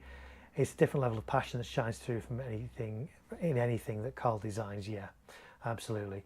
Adam says, I'm glad I caught this live stream. I missed your last one. Thank you, Adam. I appreciate that. If you missed the last ones, I think I've streamed now for about, well over 12 hours over the last week in total. I've not actually totted it up, so I might do that. 12 plus hours of live streams from me, from my garage over the past week or so, talking throughout. I've still got my voice. I've not lost my voice yet, which is good. Well, you might not think so, but yeah, I'm still going. Yeah, I'm trying to give you some helpful, handy tips, how I do things. There are different ways of doing things. This is just the way I do things. But I appreciate your company. Thanks for being here, Adam. Mark was saying as well, what have you got in the middle? So these cake boxes are going either side. So along the front of my display, I've got 5 fountain tables. I built those on assembled those on one of my other streams, a couple of my other streams. There's quite a lot on those. So they're going to be across the front of my display. There's actually going to be a few little fireworks in front of that as well, which I still need to sort out. Behind that, there's effectively going to be 3 sites. Well, actually, no, there's 4 sites actually behind. There's a far left, far right site, which has one of these boxes on, so these little cakes either side. Then there's basically 2 center sections, both next to each other. One that's going to have candles on. There are actually going to be some candles on the outer side coming in as well. But the center section is going to have candles, some more cakes, some fan cakes. I think I've got 3 or 4 fan cakes. Obviously, they kind of need to go centrally. And then there's another site with some slightly bigger, like 25mm. Again, it's all F2, but basically 20mm, 25mm. So the 25mm I set a little bit further back, but still relatively central. So if you saw one of my other streams, we did waterproof and connect talons to quite a lot of the fireworks that you're going to see in that centre section. I've got some more to do that have just been delivered today from Pyroworks, so I'm going to be probably getting onto those in a little while once we finish this cake box as well. So you'll see some of the products that I'm going to be having, and I've got quite a few candles I need to prepare as well. So I've got some Zeus candles, got some Vivid candles, got some Celtic candles, got some Pyroworks candles, got all kinds of things going. I got some Yogi candles as well, so quite a few candles to come. Excuse me. Bulletproof Mum, definitely is always well put together. Yes. Yeah, we talk about illusion fireworks. Yeah. And it makes a difference. You know, if you've got somebody with that passion that can also do music that's relevant and that engages with the audience. You know, quite often I go to shows and I see shows where the music choice, you're like, really? You know, does it resonate really with the younger audience if it's all kind of stuff from the 60s and 70s? You know, you've got to engage with people, and quite often the music can make or break a firework display. In fact, more often than not, especially when you get to firework champions events, things where the audience are voting on a display. A lot of the time it's down to the soundtrack. You can have amazing fireworks in one display, but if the soundtrack's rubbish and it doesn't fit in, you're not going to win. But if you've got an amazing soundtrack that gets people off their, you know, onto their feet and dancing around, then that's got a really good chance of winning. So music is always really important, and Carl at Illusion does a really, really good job at that. The timing on his pyro musicals is spot on. His product knowledge, his product selection, really, really good. So yeah, Illusion, really nice. Okay, right, so we've extracted the fuses, well, exposed the fuses, not extracted them, from these 3. So Ronin, Fission and Fusion. all slightly different effects, but all the same form factor, all the same weight of powder. New from Pyroworks last year actually, but this is kind of Pyroworks' first full year, as it were. So let's make sure we get these in the right order. That fission fusion running. Let's get my cable tie. Oh, I might need to, of course I might need to drill some holes because I did these the wrong way around. Let's have a look. Let's see if that's, yeah, so let's mark a few more holes on here. So we're going to need one there. That one will go there. Okay. Let's get fusion probably in there. Running. Let's see if we can get running here. It's a little bit tight in here, but it will work.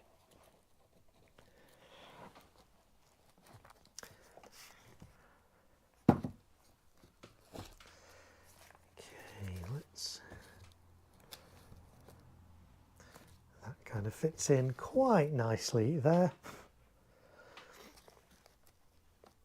So I think we'll go with that. So there's one in there for that. We need to do another hole, probably around about there, and then another one there, and then one there. That's good. Right, let's take those out then before we start drilling holes.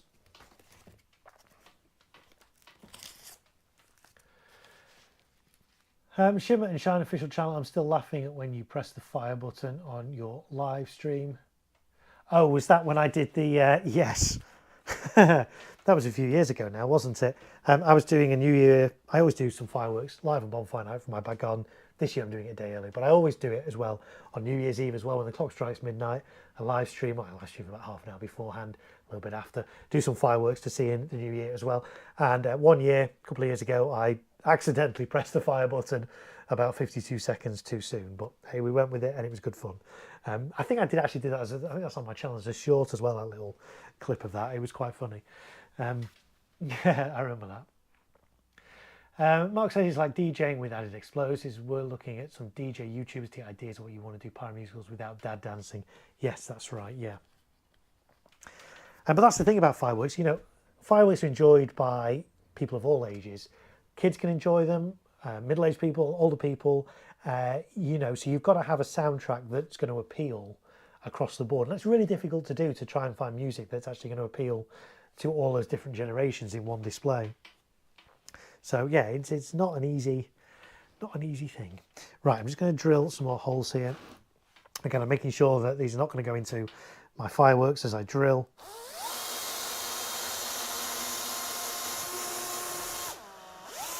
And this is just for my cable ties.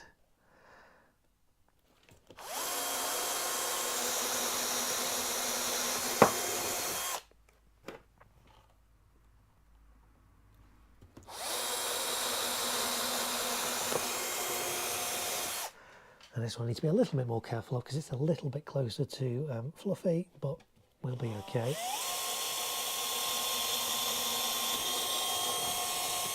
There we go, good. It's done. Put that there, get rid of all this, some of this sawdust if we can.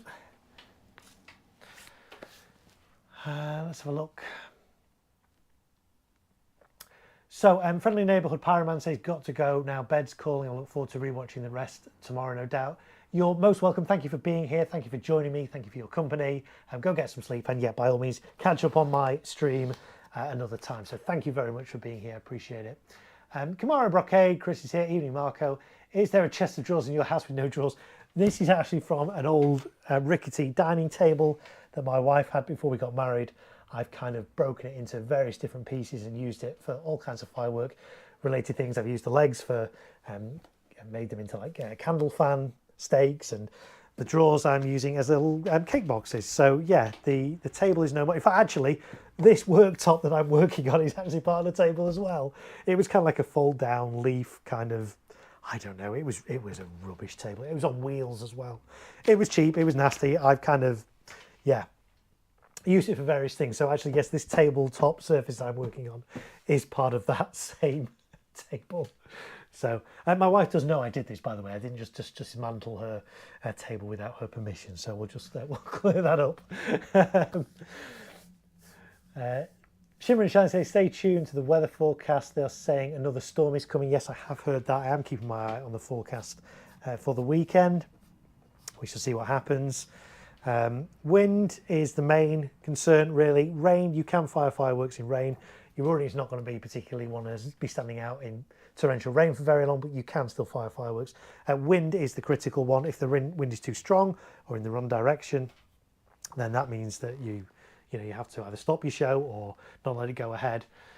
Stop it mid-show, in fact, sometimes. So, yeah, right. So we've drilled our holes now. Let's get our cable ties in situ first. It's easy to do. Let's put these in before we put the cakes in. So one in there. And this one was going in. Which hole was this going in? I say I used these boxes last year, so I've got holes still in here from last year. That's going in there. So let's go. Where did I say? That one. Through there. And we'll just put that on there for now. That's good. That's one. Shimmer and Shine says, if it's raining, stream from your greenhouse. That's what I did on New Year's Eve this last year, because I always go live on New Year's Eve with some fireworks at the stroke of midnight from my back garden. And it was raining last year, so I started the stream in my greenhouse, which was a lot of fun. First time I'd streamed from my greenhouse.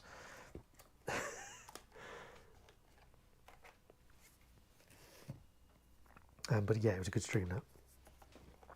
The rain didn't stop the fireworks. I actually ate a jacket potato, I think, in my greenhouse as well, because I think it rained pretty much after the fireworks as well, so yeah.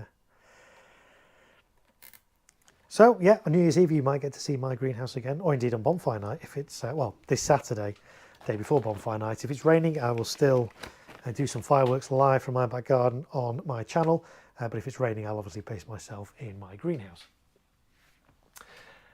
Bulletproof Mum says, one last thing on illusion. Did anyone see a few years ago in one of their displays they used the instrumental from Gangster's Paradise? Yes, I've seen they've got some double lift. I've seen them in their displays before. Double lift girandolas. Now, girandolas, what are girandolas? People are asking. Sometimes called crown wheels as well. It's basically a Catherine wheel, but it's a Catherine wheel the wrong way around. So Catherine wheel normally would spin around that way. Girandolas are kind of this way. They spin around and they levitate off the ground because they're spinning so fast. Illusion has some lovely double lift ones that kind of went up and then sank down and then went up a second time. Really, really unusual effect, really impressive. I think I've actually got a short of that on my channel as well. Just search like Girandola or something like that on my channel. But yeah, really, really lovely products. Not available in a consumer variety. But for professional use, yes, they are really good. Yeah, Bulletproof Mum says, yeah, they rose slowly, paused, then rose again. Most memorable moment, I say, yes, I really like that. That was a great moment for me as well. I say there is a short of it on my channel. Shimmer and Shine says, did I eat a Yule log? I can't remember, maybe I did. My cake board is an old dining top table. Recycling is this. Well, yeah, this is it. You know, we're repurposing, upcycling, whatever you want to call it. Reusing stuff. It's all good. Right, let's get the last two cable ties in, and then here. So this one's going in here, and then out here, and join that together, like so. Great. So what I'm going to do now is put some double-sided tape down. I could just put it on the underside of each cake, but actually what I did on the other box, and which I probably should have done before I put cable ties in, is just do a strip all the way along the bottom, 2 strips along the bottom of my cake box. Just go under the cable ties. I'll do a strip there.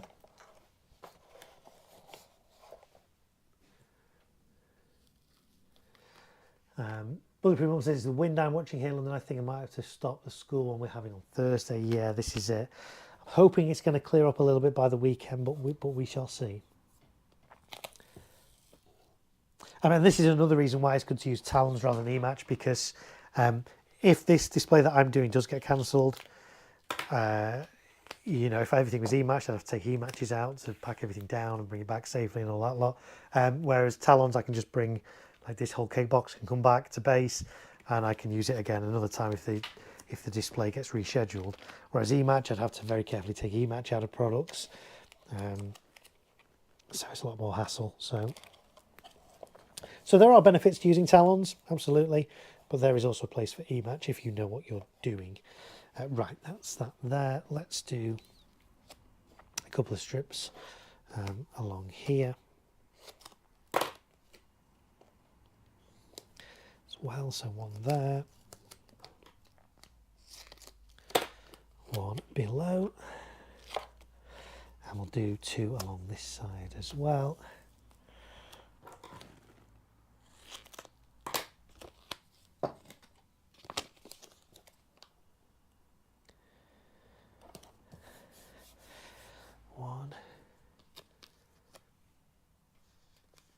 Yeah, Luke's saying about those double lift girandolas as well. It's my first time I'd seen a double rising girandula effect in a UK display. Absolutely blew me away. Almost a good, yeah, really, really nice effect. If you've not seen it before and you don't know what we're talking about, just search on my channel for girandula and you'll see footage of it. Really, really impressive. I'd not seen anything like that before either. And that's what I really love about fireworks, because, you know, when you see as many fireworks as I do, and as I'm sure some of you guys do, some of them can be very much the same, you know, and you're like, okay, nothing that exciting. So it's really nice to see when something unusual and new and never before seen comes along, like those double rising girandolas. They were really impressive. I like those. Right, so a strip of double-sided tape in there as well. That's good. Right, so let's peel the backing off this one. Actually, before I do this, I should probably get all the talons on the actual cakes themselves. So let's start with fusion.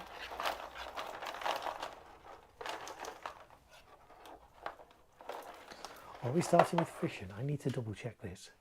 Fission and fusion sound very similar. I need to make sure I get them right. We are starting with fission first, which is this one. I need to just check that I got that the right way around in my other cake box. Yes, I did. It's good. So fission's going to go there. So let's get this clipped on.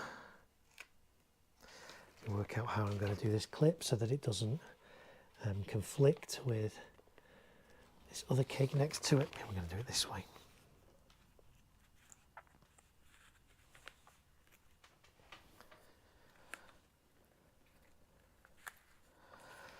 Like so, and we'll put some foil tape over this as well to keep it all nicely in place.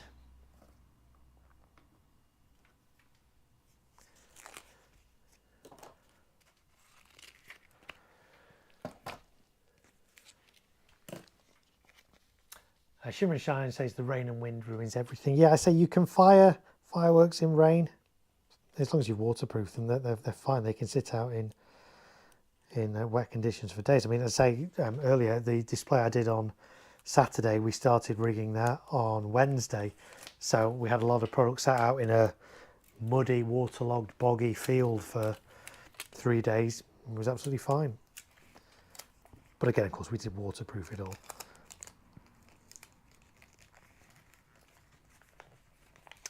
Right, so that's going to go in there. That's good.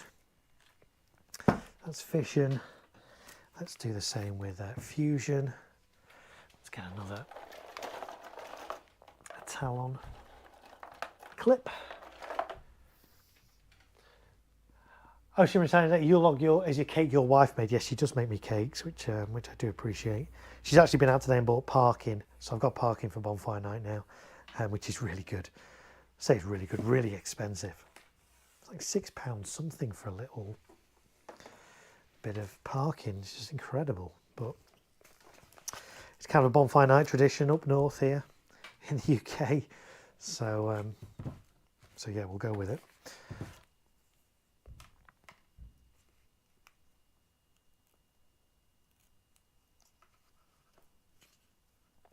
So there's that. Get some foil tape over this as well. Keep it all in position. 11 people watching as well at the moment. Thank you guys if you've just tuned in, or if you've been here for the whole hour and 35 minutes that we're coming up to now. Appreciate your company.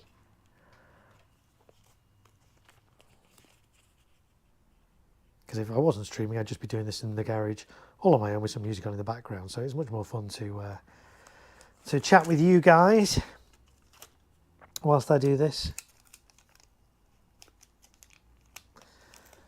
Let's put that over there. It's good. So fission, fusion, and then last but not least, running. I say if you want to see what these fireworks are like, you can find fission, fusion, and running on my channels. I filmed all the official product videos for the entire range of Pyroworks products earlier in the year. Shimmer and Shine says, is there going to be a part 3 or is that it? In terms of cake boxes, there isn't going to be a part 3 because once I've got these 3 cakes in, that's pretty much this cake box done.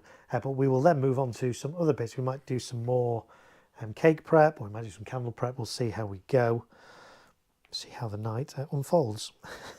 Say the night, I'm not going to be streaming all night. For those of you who don't know, I have a 2.5-year-old daughter, and when the clocks change, she doesn't really like it. She tends to wake up about 5 o'clock in the morning. So, of course, the day after the clocks change, she woke up at 4:10 in the morning. And I'd only got back in from the display I was clearing up from at about, well, effectively 3 o'clock. It was effectively 2 o'clock because the clocks had gone back, but it felt like 3 o'clock. So she was up like an hour or so later. So, yeah, I still need to catch up on some sleep. Especially before these displays that I'm doing at the weekend, because, you know, got to have your wits about you when you're doing firework displays for obvious reasons. My guitar says parking and hot chocolate with whiskey in it, display and pyro heaven. Not sure about the whiskey part, but hot chocolate, absolutely, yeah, with some marshmallows or something floating in the top of it. Oh, a bit of cream. Oh, it's making me want one now.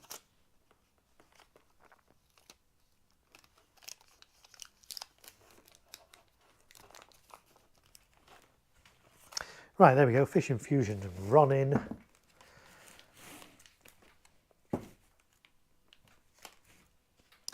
Right, let's take the rest of this. I was going to say sticky back plastic. It's not sticky back plastic, is it? That's what you used to cover textbooks with at school.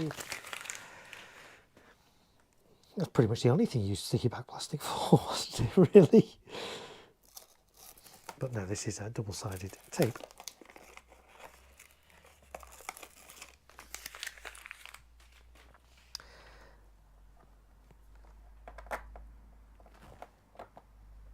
Tricky to do when all your nails have gone because you've been working out in fields for the past week.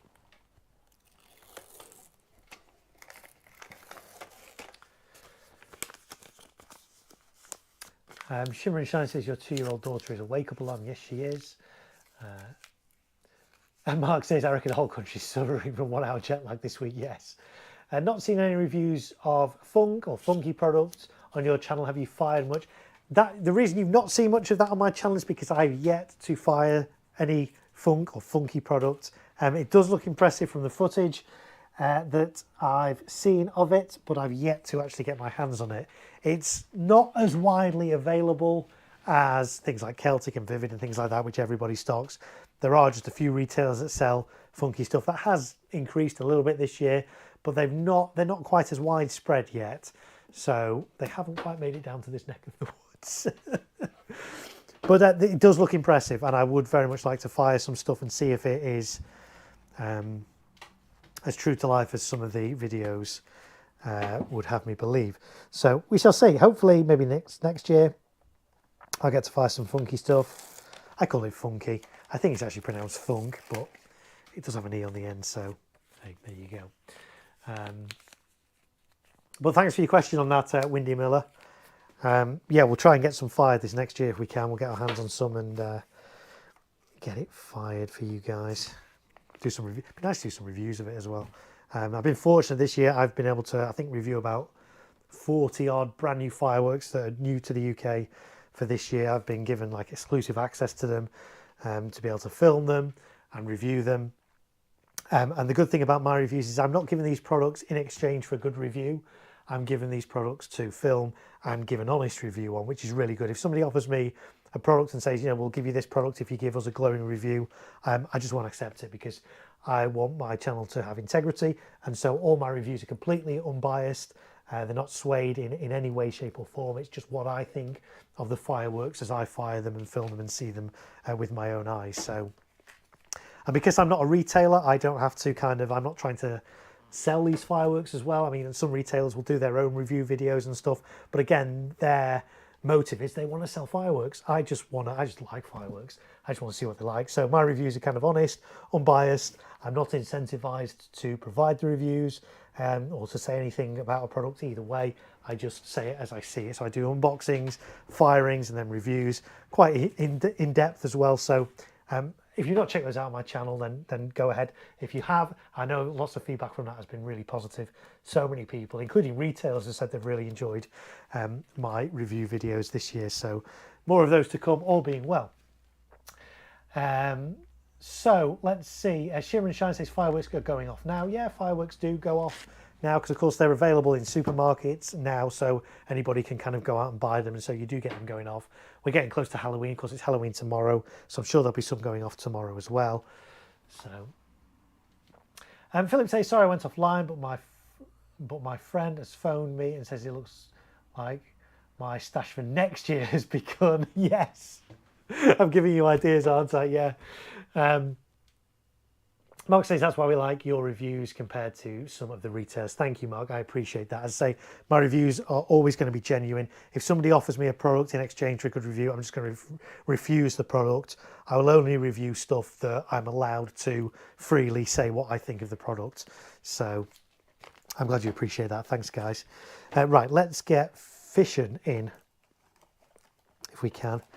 Always tricky, this one, to get in, because I've got to circumnavigate the cable ties that I put in before, and also try and not touch the sides as this goes down. So let's see how we go on with this. Oh, I've touched the sides.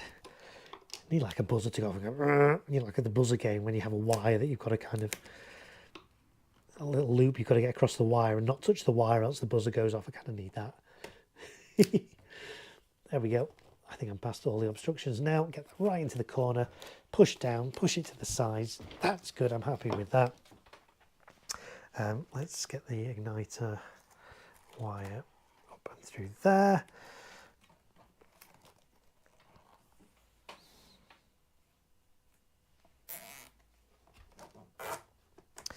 That's good. Let's see what else people are saying. Windy Miller says nothing came close to quality in my opinion. I do love the likes of Vivid Celtic, Hallmark, etc. Yes. Yeah, as I say, I do want to fire some funky stuff. I haven't had a chance to do that yet. Hopefully before next Bonfire Night I will get the opportunity to do that, and yeah, get to review some stuff. Right, so that one's in. I'm just going to cut that excess cable tie bit off there, get rid of that, and do the same here. Going to get a little bit of gaffer tape over that. I'm not going to be able to get gaffer tape all around this now because it's so close to the other cake, but I can get just, I don't even know why I'm using scissors because gaffer tape just rips. It's just a little bit over that there, just to stop that slipping out of the cable tie. So Shimmer and Shine says, how is your 2-year-old daughter doing? Is she sleeping? Yeah, it's 7:15 at night. She goes down between about 6 and 7 and then wakes up at 5 o'clock in the morning, and we try putting her down at different times and it makes no difference. She still wakes up that early every day. So actually this morning I think she was up at, it just completely throws her when the clocks change. I think she was up at like 3 o'clock in this morning. Just, anyway, Windy Miller says, love your honest reviews, enjoy watching your content, thanks. Well, thank you, Windy Miller, I appreciate that. Philip says, I'm going to fire some small fountains tomorrow night for my 7-month-old granddaughter because she loves watching them on YouTube. Yeah, this is it. I mean, you know, my daughter is 2.5 now, so she's obviously seen fireworks that I've done, and she's in awe of them. She really loves fireworks, which is great. But equally, she can sleep through them. We went to Festival of Fireworks this year, and obviously because of the 45-minute delays between shows, it was quite a long night. She fell asleep, I think, during the second show, and we were right kind of at the front of the crowd line as well, so she was able to sleep through all those displays. So she can sleep through fireworks, but equally when she's awake, she does enjoy them. So, but yeah, doing small fountains is a good way of introducing kids to fireworks. This is why, you know, I really like low noise fireworks to become really popular in the UK. But it's a great way because, you know, young kids can be scared of loud bangs if they're not familiar with fireworks. So by doing some low noise stuff, some fountains, some low noise cakes or candles or whatever, they get the colours, they get the oohs and the ahs, but they don't get the bangs. So it's a good way, if you've got kids that don't really like the bangs, good way to introduce them to fireworks. Right, let's get this next cake in here. Let's get that igniter out of the way over there so we don't lose it. Let's move that just up here for the time being. Right, so fusion is going in next.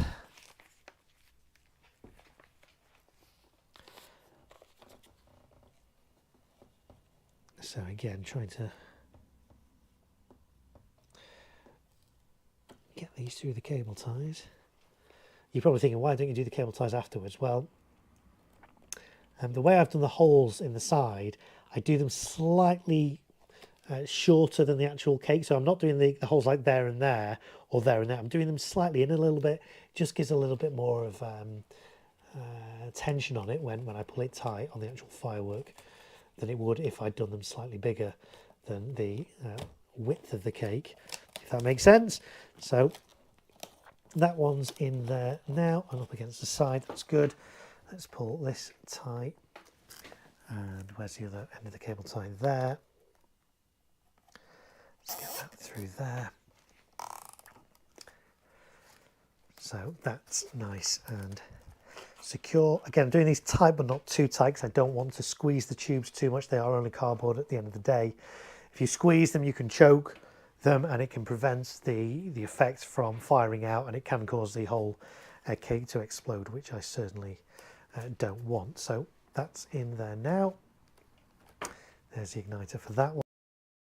And last but not least for this cake box is Ronin from Pyroworks. So let's get these cable ties out of the way as best we can, like that.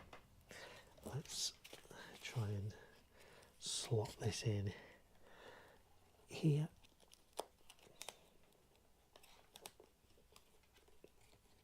Keeping all these other wires out of the way. Go around the cable tie there. Round the cable tie here. There we go. I think we're past the cable ties. That's good. Perfect. That's really good. So that's in there, and then we can cable tie this in here.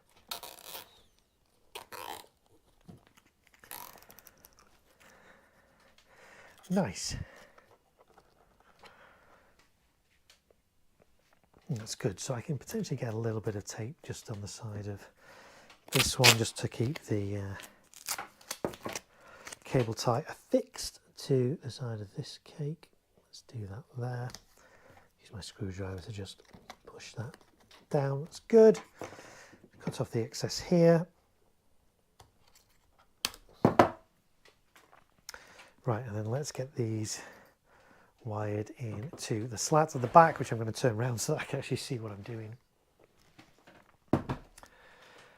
Philip says, I've got a few items of Black Panther this year, and they are part of Cube. Yes, again, another kind of new brand. I've not fired any Black Panther stuff yet, but yeah, like you say, it's linked in with Cube. So it'll be interesting to see some of their stuff. Right, so let's have a look where this is going. So I think it was 4, 5 and 6 these are going in. Yeah, 4, 5, 6. So fission is going into 4.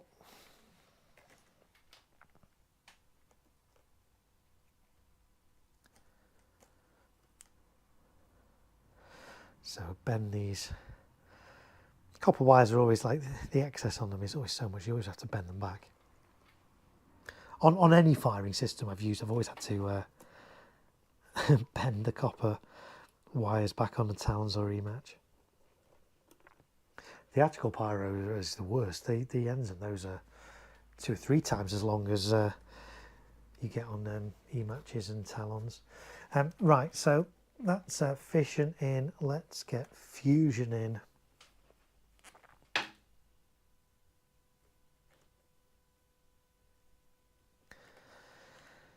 So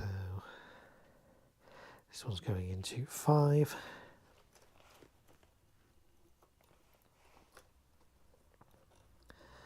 Like that. And then last but not least, running is going into 6. Mark says this year I've used Display Builder, yeah, with a couple of autistic children to get them used to the idea of fireworks. Yeah, that's a good idea. Gradually turn the sound up and they loved it. Yes, it's a really good idea. I've known people do the same with pets as well. There are loads of videos on YouTube, like, 10 hours of fireworks and things like that. You can just put it on in the background on your TV for your dog at a really low volume and just gradually over time just increase the volume.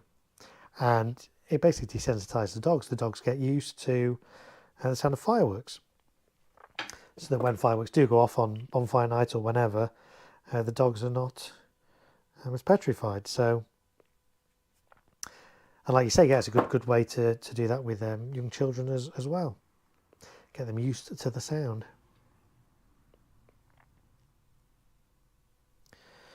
Okay, let's plug this one in here. Into 6.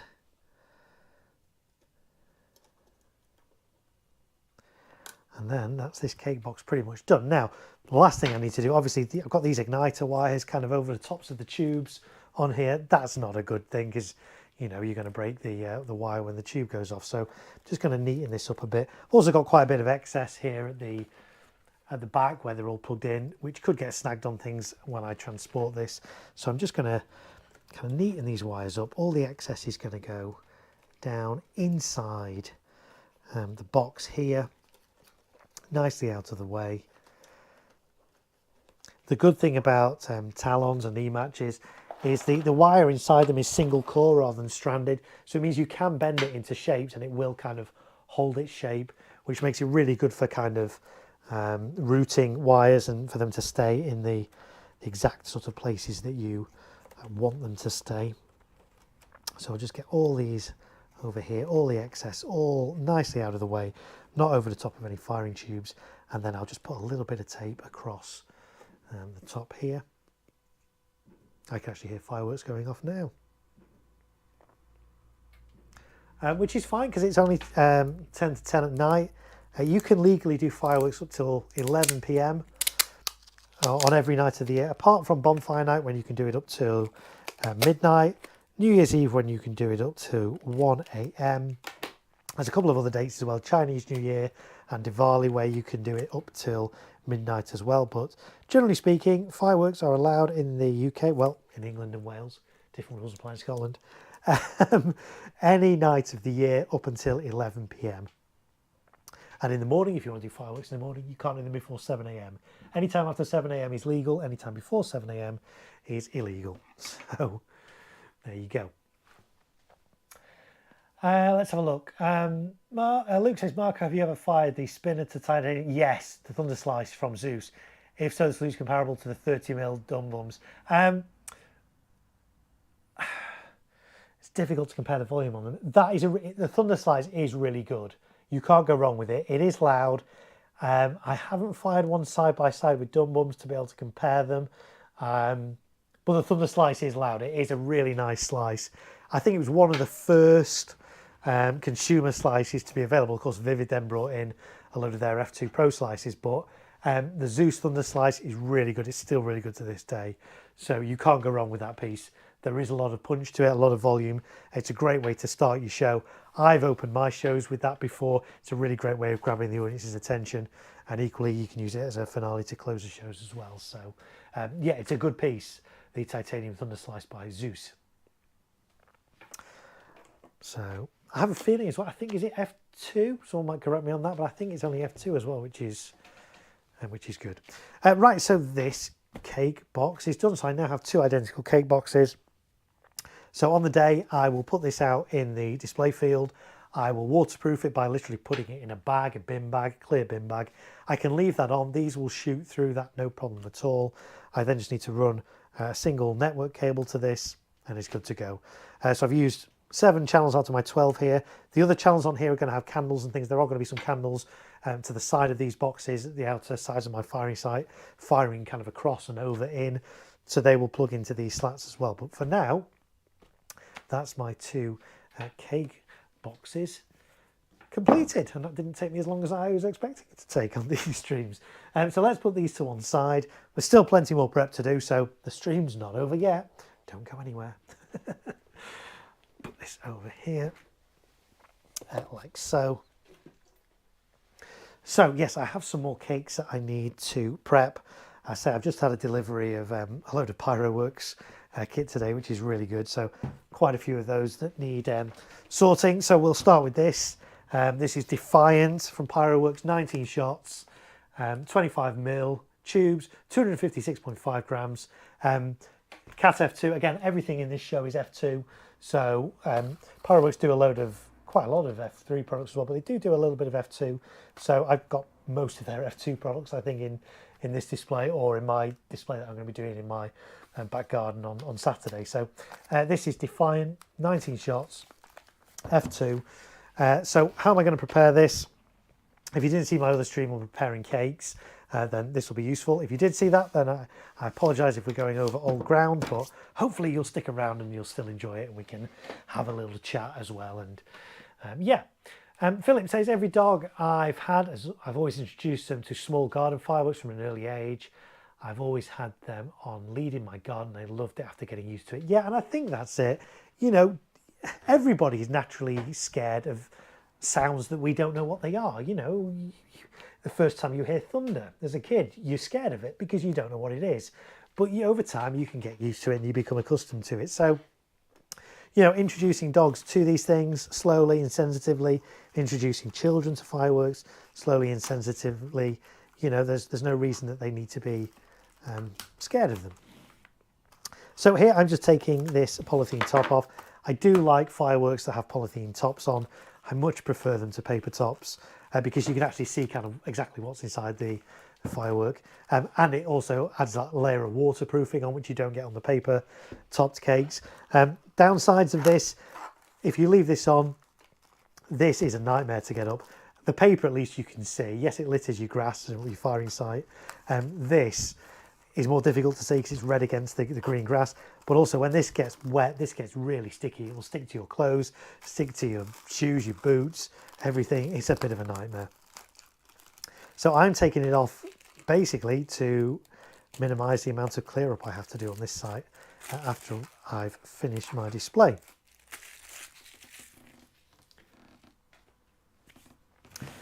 So again, this has Visco. This is different. This doesn't have Visco going all the way down into a tube. This has Visco going into quick match at the side. Again, I'm still going to use a talon on it. I'm using longer talons on these. Where are my longer talons? They're in a box down here. Yeah, here we go. I'm using, I think, 2-meter talons on these. Let me check. Yeah, 2-meter talons. Because these cakes, whereas those smaller ones were all in those cake boxes, these bigger ones are going to be staked out individually. So what do I mean by staked out? It means that I get a stake, a wooden stake like this, hammer it into the ground. This goes right up against it. Obviously, this is, you know, that kind of level. It's hammered right down. Taped around it with gaffer tape a couple of times around, probably even a couple of, from the taller fireworks, a couple of different strips around there, just to stop it falling over. Why do we do this in the front of the cake? Well, because if this does break free, there's no way this can fall forward and point towards the audience, Whereas if this was at the back and the cake breaks free, it could topple forward and fire into your audience. So always do your stake at the front. And for bigger cakes, I mean, I'm limited to myself to 25mm tubes on this. You can get some 30mm tubes on F2 products. 30mm is the biggest tube you can have in a consumer barrage in the UK. A lot of 30mm tube stuff is category F3, but you can get an increasing amount of F2 product that is 30mm tubes and only requires like an 8 meter safety distance. So I'm not going to do that. Everything, the maximum tube size I'm using on this display is 25mm. But for bigger stuff, for 25mm stuff, this one's not particularly big. Some of the ones are a bit bigger. I may even stake twice, stake at the front and the back and then tape round it. Again, you can cable tie around here, but I find that they can jump out of cable ties, whereas at least gaffer tape is kind of stuck to it. So I find this works better. And you've no chance with gaffer tape of squeezing and compressing the tubes. So that's the way I do it, but I know people do it differently. I have seen people tie string around them, rope around them, things like that. I find good quality gaffer tape, duct tape is the best, but that's my personal choice.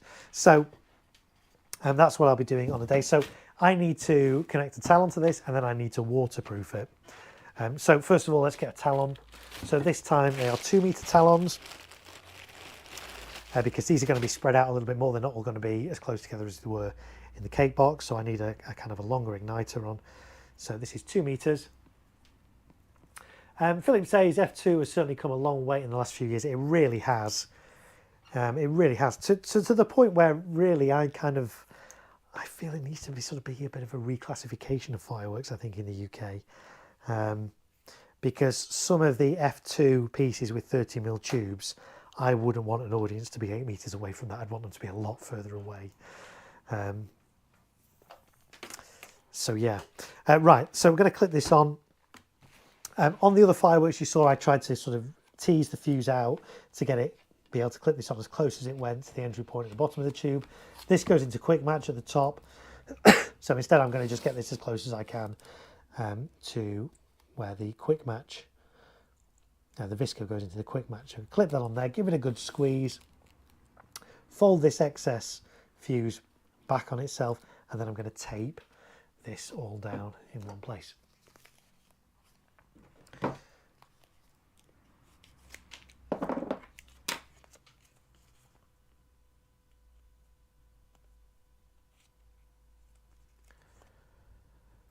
I can get the backing paper off. I say it's really difficult when you've not got any nails. There we go. So tape this down. I'm also going to use this to tape it to the firework. Again, it doesn't matter if I cover some of the tubes and partially or fully with this, because the shots will just fire straight through. And I've still got a little bit of fuse exposed there, so I'm just going to do a tiny little bit more of this. And this is just to minimise stray sparks. Again, not a big issue here because these cakes are going to be towards the back of my firing site, so there's not going to be any fountains near that. All my fountains are at the front, so the chances of a stray spark getting near this fuse and igniting it are small. But again, I can minimise that risk even more by putting tape over the fuse. There's no exposed fuse. So there's that one. I then need to waterproof it. How do I waterproof it? There's different ways to do it.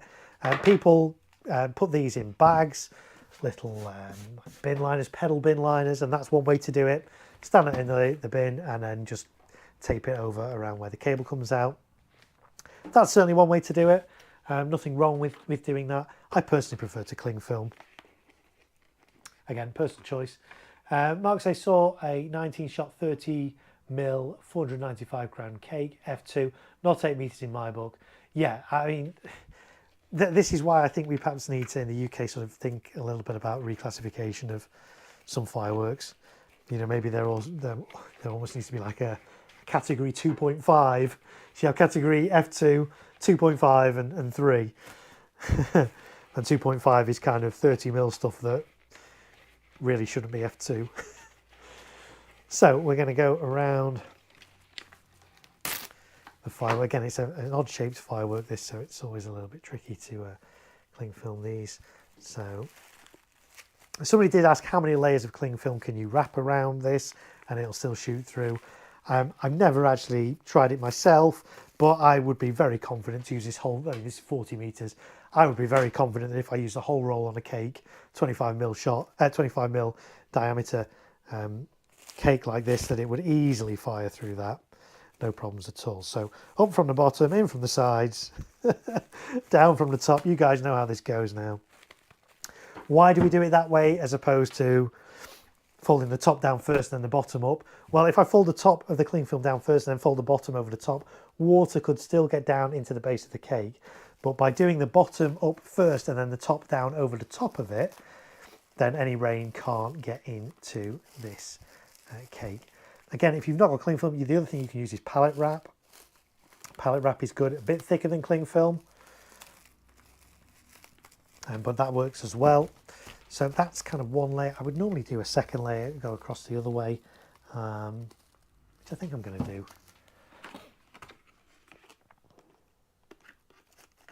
So you can't really do too much waterproofing on cakes. They will fire through pretty much anything. I mean, I could put a layer of, you know, that would probably fire through, you know, some wood. If I put wood on the top of that, it'd probably fire through that. Not that I'm going to try that or recommend that you try that, but I'm just saying there's a lot of power in these shots.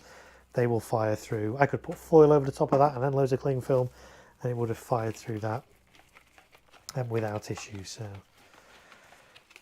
let's do another layer of this the other way. So let's do that. Let's make sure my igniter wire can egress the cake like that. So up from the bottom, in from the sides, down from the top. Up from the bottom, in from the sides, down from the top. So there we go, that's Defiant. I just need to number that. So what I do with my white electrical tape, I just put a little sticker on the top with where this firework is going to connect into. And this one is going to connect into, let's have a look, J2.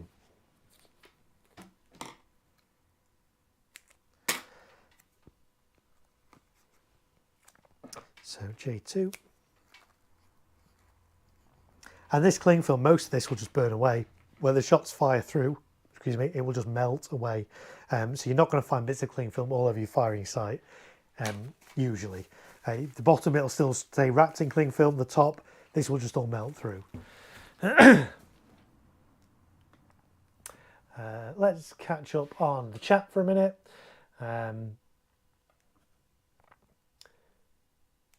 Philip says, I know how you feel with having no nails.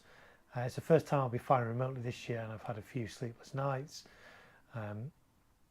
Luke says, yes, Thunder Slices are F2. Picked up a couple this morning. I was told by Trafalgar Fireworks is actually the last two in the country. That may well be the case. I know there haven't been any coming in for a while. So yeah, I can believe that they are the last two in the country. But they are really good. So if they are the last two, hold on to them. They might be worth something in the future. But equally, yeah, to be fair, if I had a Thunder Slice, I'd be firing it. It's like I've got a couple of Vivid candles. Vivid have done some really nice 50 shot candles. They're not doing them anymore. So there's a few places that still do them, but supplies of those are running out. So I've got two of those. I'm humming and hawing about whether to use them in this display or not, because they're really good. And it's a shame they don't do those anymore. Mark says we tested 10 layers just because 20mm Celtic Iron Age Sky from a 6-pack fired just fine. Yeah, it would easily fire. 20mm would easily fire through 10 layers of cling film, no problem. Yeah, so there we go. So that's Defiant. I'm just going to then add the excess on the igniter wire, just coil that around my hand and like this. Twist this together to keep it all like that, and then I can transport that cake like that. And when it comes to the actual firing site, I can set this on the ground, put a stake in it, tape round it, and then connect that to my firing system. I'll also, you don't have to do this, but you can do this. I'm also going to put a little bit of tape white LX tape just on the end of the igniter as well. I'm going to put the number that it's going to connect to as well. Just if I've got lots of these cakes together and there's lots of wires, it's easier to know exactly what it is. So this was J2. There we go, there's Defiant done. Right. Next up, Omega from Pyroworks, 36 shot, 25mm, 432 grams. Omega's a low noise one as well, which is really nice. I do like the artwork on these as well, they're really good. So let's open this up. This is in a box. I'll just open this with my penknife, slice through that. That opens like that. This is in a box. You can fire this from the box. In fact, it might even be designed to go in the box. Let's see. Sometimes they can be kind of stuck down in the box. Sometimes they will actually come out of the box. This one will come out of the box. There we go. Like so. So let's talk a little bit then about pros and cons of firing it in a box. The downside of leaving it in a box and firing is that if this smoulders at the end, which some larger cakes can do because there's a lot of power in them. I'm not even sure if this is 1.3 or 1.4G, I can't off the top of my head remember. But firework cakes can smoulder after they finish firing and residual heat, and then they can, after 5, 10 minutes, 15 minutes, burst back into flames and just kind of burn. They're not going to explode if all the effects are gone, but the cardboard can catch fire and flame. So by taking it out of its cardboard box, you can kind of minimise the risk of that. The downside on this though, on some cakes you can do that because they have all their labelling information on the actual cake as well as the box. This though, I notice, doesn't have any information on. So if I was to fire this and transport this like this, I have no idea what this firework is. There is no information on the actual firework itself. It's all on the box. So that's the argument for keeping it in its box. I'm probably, because of that, actually, I'm going to keep this in its box. Or am I going to take it out of its box? It's a tough one. I was hoping that was going to have labelling on, because that would have made the decision really easy. I could just take that out. It's like one of the other fireworks I did on one of my other streams was View from Vulcan. I think I've still got the box for that over here somewhere. Lovely low noise piece from Vulcan. This came in a box. I took it out of its box. It still had all its labelling on the actual firework itself as well as the box. In fact, here is said firework, so that was inside the box, but this had its own label as well with all the safety information, and so I'm quite happy transporting and using that, and I can leave this box at home. This one, it has no information on it at all. Yes, I could write on it what it is, so that I know, but then equally, you know, if you get stopped by the police and they want to check your fireworks and check that they're all legal, if I just show them that, they're going to not know what that is. So, because of that, I think I'm just going to take the hit on it potentially smouldering and catching fire and actually keep it in its box. If I was doing this in my back garden, I would take it out of its box. But because I'm doing this as a public display, I kind of need to keep the safety information with it. It's kind of quite important. So I am going to keep this in its box. So we'll put that back in there. Like so. What I am going to do though is I'm going to, in order to waterproof this, I'm going to take the lid off and take these flaps off, so that I can kind of still waterproof it and transport it without its lid. The lid doesn't have any safety information on, so it's okay to transport it without. Safety information is all on this label here. So 9 of you still watching. I appreciate you guys all being here. It's now nearly 10:15 in the evening. We've been going for 2 hours 14 minutes thus far. And we've done our cake boxes. If you're tuning in thinking this isn't a cake box, well actually, it's a cake in a box. Technically a cake box. So we are still on the theme of cakes and boxes, I guess. So let's take that bit off there. It can go in my rubbish bin. Let's take this bit off here.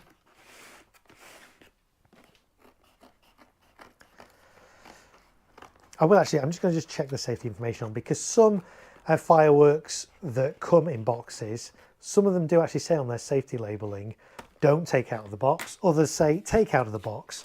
So let's just see if there is any guidance on this particular one. So for outdoor use only, obviously, avoid overhead obstructions, do not fire near tall buildings, trees or similar, remove orange fuse cover, insert battery upright into soft ground or other non-flammable material, e.g. sand, bury at least a third deep, and standing sideways light fuse, yeah. So it doesn't say anything about that. Most fireworks like this will say, you know, bury them in the ground. Realistically, you're not going to be digging holes in your firing site and burying these in the ground. So the way you mitigate that, the reason you do that is to stop it toppling over. That's the reason. But again, you can mitigate that and you can prevent that by using stakes and by staking this. A firework like this, this weight, this size, I will use at least 2 stakes. I may well even use 4 stakes on this and stake all 4 sides just to be equally sure. If in doubt, use more stakes than are necessary. You can never use too many stakes. So if you see a firework and you're thinking, does that need 1 stake? Does that need 2? I'm not sure. Well, always go for the higher number. So let's cut this flap off as well.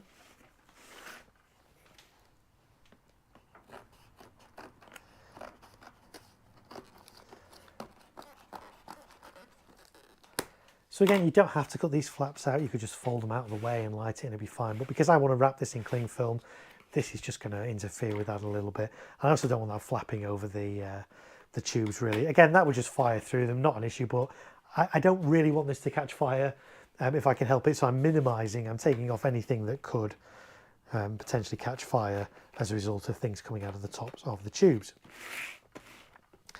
So take that off there. The other thing I might do, how am I going to do this? Let's have a think. Yeah, the other thing I'm going to do, I'm going to just take it out of its box again.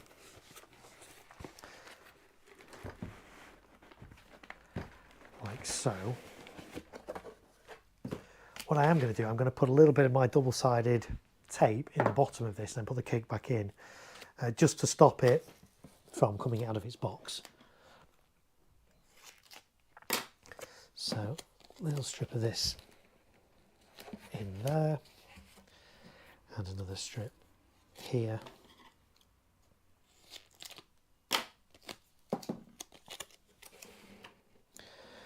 Because again, with firing this in a box that it's not attached to, even though I'm going to stake and tape the box, that's effectively what I'm doing. I'm staking and taping the box. I'm not staking and taping the firework. So I want to try and fix this firework into this box as best as I can. So a couple of pieces of double-sided tape on the bottom.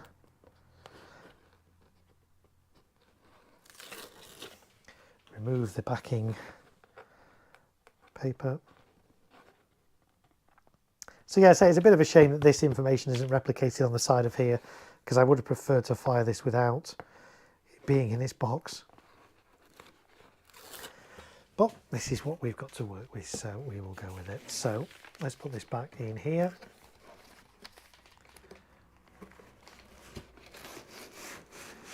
Like so, and push that down. That's then going to stick onto the double-sided tape at the bottom. Daniel says, just stumbled across your review of the VSR4s and now the live stream. You have a new subscriber. Well, thank you very much, Daniel. Welcome in. Thank you for finding me. Thank you for checking out my channel and my content and for watching my live. I hope you enjoy what I do. So thank you, Daniel, new subscriber. Welcome in. Okay, so we've decided we're going to fire this in its box. Not what I'd personally ideally like to do, but it's safer because there are no safety instructions, safety information at all on the actual firework itself. It's all on the outer box. So we've cut the lid off, we've cut the sides off. So that's kind of as good as we're going to get with that. Next thing I'm going to do is skim the top. This has got a main fuse and a reserve fuse. Again, I've done a whole video on reserve fuses, what they're for, tips and tricks for them, all those kind of things. But I'm not going to use the reserve fuse on this one. It's pink as well, so potentially fast fuse. So I'm just going to get this out of the way. So I'm skimming the top of the cake, taking off this red polythene. This doesn't affect the performance of the firework, it's just to aid in the clearing up. So I've not got lots of little red bits of polythene to clear up on the display site afterwards. So that will come off like that. There's the main fuse under the fuse cover. There we go. And there's the reserve fuse there. So as I say, I'm not going to be using the reserve fuse on this. So I'm just going to bend that out of the way and then put a bit of foil tape over it just to protect it from any stray sparks. And again, it doesn't matter if I cover the tubes with this foil tape, the tubes will shoot right through it. So yeah, so Daniel, what did you think of the VSR4 rockets then? What do you think? Let me know your thoughts.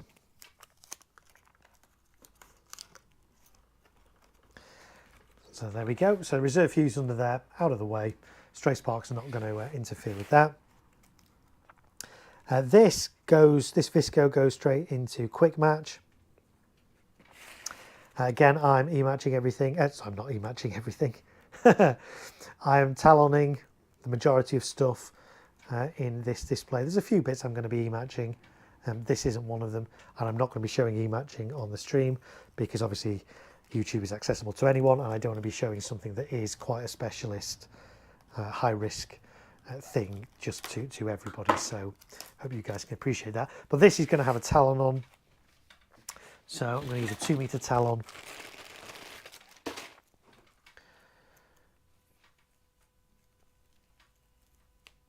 I mean, if you're just joining me, I'm setting up, this is a firework display I'm going to be doing in Liverpool, public display in Liverpool on Sunday. It's not a pyro musical, so I'm not worried about split-second timing. I'm doing as much prep as I can beforehand to save time on the day, and that's why I'm using talons as opposed to e-match. Philip says, hands up, who's loving these live streams and Great Marko's firework reviews and tutorials? Thanks, Philip. I appreciate that. So these live streams are not really kind of planned. There's no real structure to them. We just kind of got prep to do. And I just thought it'd be fun for you guys to come along for the ride, really, doing this. So let's get this clipped on there, close as I can to where the Visco goes into the E-match. Give it a little squeeze on its jaws there to make sure there's good contact. Move the excess fuse out of the way, and then we'll get some foil tape over all that to keep that nicely in place. And yeah, for anybody who has just found my channel, as I say, go back and check out some of my other streams. I've been streaming quite a lot. I did quite a lot last week.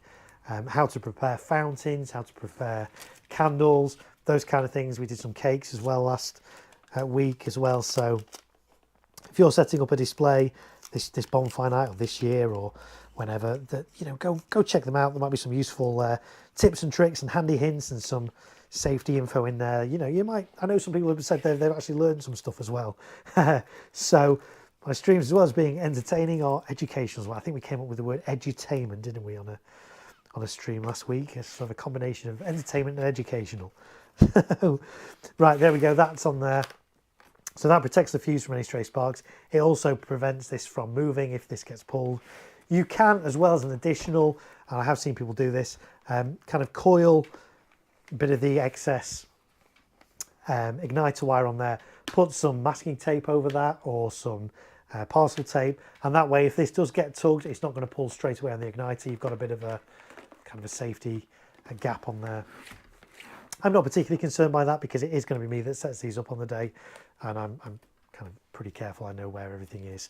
So, and that's going to go there. The fuse, in fact, actually, no, I am going to do that because I want this to come out. I don't want this to come out at the bottom. I don't want this to come out the top. I don't think it really matters, actually. If I wanted this to come out at the bottom here, I would tape that down. But actually, this could just come out of the top, this igniter wire. So, right, let's coil the excess cable up like this. give this a little bit of a twist and it will keep it all together, but make it really easy to undo on the site. So I can literally go to the site, put that down, undo, give that a couple of twists that way, and the whole thing will come off nice and easy. I know some people have been asking, like, if you look at these tubes, you can see there's one kind of tube there that's got a bit of it's got a bit of damage on the side. Is that an issue if you get tubes like that? No, it's not. If the damage is at the top, it's not a problem. The tubes will still fire, the effects will still fire through that. So yes, if you get a little bit of bending of the tubes at the top, not an issue. The issue really on these is if you've got if there's visible damage at the bottom of the tubes, if this has been bashed into the sides, that's when you've got potential problems. But just a little bit of deformity at the top of these cardboard tubes, not an issue. It will still fire through as well. Luke's put his hands up and says, I do. Daniel says, I fired VSR 4s 2 years ago and personally thought the VSR 3s outperformed them. Yes, a lot of people have said that this year. This year's batch looks considerably better in my opinion. Yeah, you know what? I would have loved to have fired the VSR 3s at exactly the same time as I did the VSR 4s, so I could do like a side-by-side like-for-like comparison. But I have heard a lot of people say that the VSR 3s actually perform almost as good as the VSR 4s, so a better value for money. I've also heard people say that VSR 4s, even though they're 4-inch ball heads, are not actually 4 inches. There's quite a lot of kind of padding in there, and perhaps it's only a 3-inch shell head in there, or 3.5-inch shell. I would love to cut into one and find out. Obviously I've not done that, but I think the argument is that actually all that extra padding just makes the burst bigger. So we'll see. VSR 4s were good though. Would have been nice to fire some VSR 3s at the same time to be able to, like, you know, compare like for like with the same camera and the same settings and stuff. Maybe I'll get to do that next year. We'll see. In fact, there's some VSR 2s as well, so it'd be nice to fire the VSR 2s, 3s and 4s all at the same time, all on the same kind of camera, and see what they look like. But yeah, and Mark says, I thought the VSR 3s didn't go quite as high as the VSR 4s, but were more impressive from close in. And this is the thing, you know, if I was having this discussion with some of my colleagues in the pyro world at the weekend, because I was doing a show at the weekend and we had some 4-inch shells and 5-inch shells, some 6-inch shells. We had some 8-inch shells. The 8-inch shells had to be so far back, though, from the audience that, and they obviously went a lot higher, that really kind of, the effect's kind of lost in them. So yeah, I get the point that, yeah, the VSR 4s may go higher and may have bigger bursts, but because they've gone higher, they're that much further away from the audience that they don't look that dissimilar to the VSR 3s. So yeah, some interesting points there. And there we go. Philip says the lower the break, the better they look, like Hawk rockets. Yeah, that's it, isn't it? That's exactly what I was just saying about distance and size and things. Yeah. Right, okay, so this is ready for waterproofing. So cling film at the ready. So there are all other ways you could do this. You can use pallet wrap, you can use pedal bin liners. I find cling film quite a satisfying way of doing it. It's a little bit cheaper than bagging these, but bagging works, you know.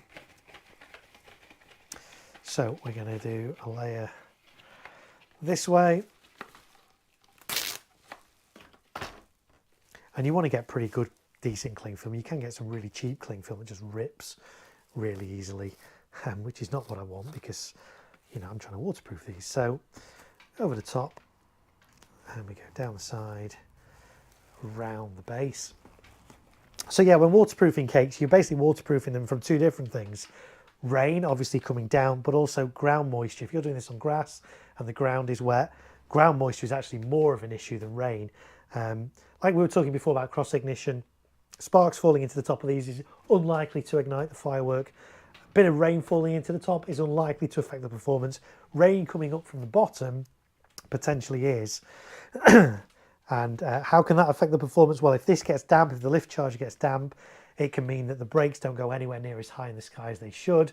You might get them just coming out the top and just breaking here, or breaking like 5 meters, 10 meters, when really they should be breaking at 20 plus meters.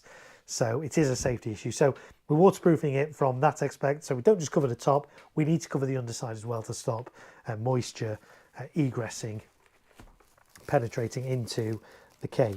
So it is going to help having it in a box as well, because again, that's another layer. Even if the box gets soggy, the firework itself is not going to get soggy. So that is another pro to keeping it in its box. And then when we fold up the cling film, we always do the bottom first, bottoms up first, sides in next, like that, and then the top down. Again, that's not fully covered it, but we'll do one the other way in a minute. Turn this around, do the same on this side. So bottoms up first,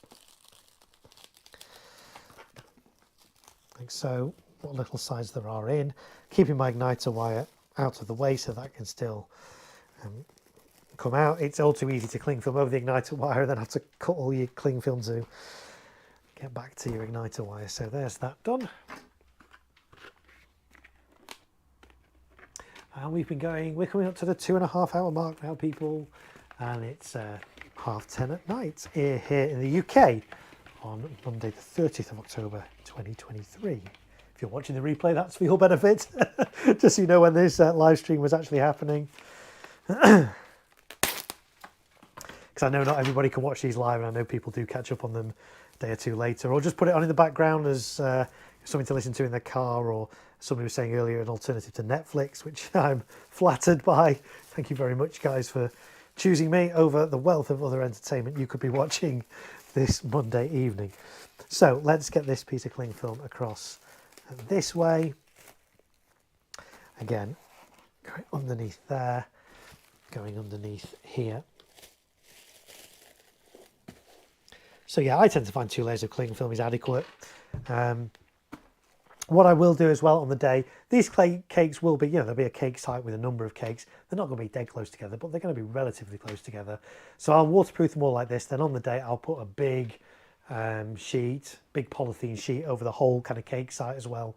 And then I'll take that polythene sheet off just before the display. This cling film will stay on though, and that just protects it from, even if there's really, really heavy downpours, that's going to be enough to keep these nice and dry. So up from the bottom, in from the sides, move the igniter wire out of the way, and then down from the top like that. Same on this side. Let's just sort this bottom bit out a bit more. There we go. So up from the bottom, in from the sides, down from the top. That's Amiga. Let's put that in. Mark's going, better get off to bed or I'll be a grumpy person in the morning. Nigel, Mark, thank you for being here. I appreciate your company. Thank you. Have a good night, and thanks again for tuning in. So, right, let's find out what Amiga is going into on my firing system. This is going into J3. J3. So, a little bit of white electrical tape on the top of the cake. You could do this on the side, just do it on the top. I can easily see from above what it's going to be. So we said, I forgot what we said now, J3 did we say? We said J3. J3 on my firing system. I'm also going to put the same J3 label on the actual end of the igniter as well. So when I come to plug it in, I don't have to trace all the wires back to the cake, so I can quickly see what everything's connected to. So put this in here like that, and I'm going to put J3 on here. J3. That's good. I'll put this to one side now,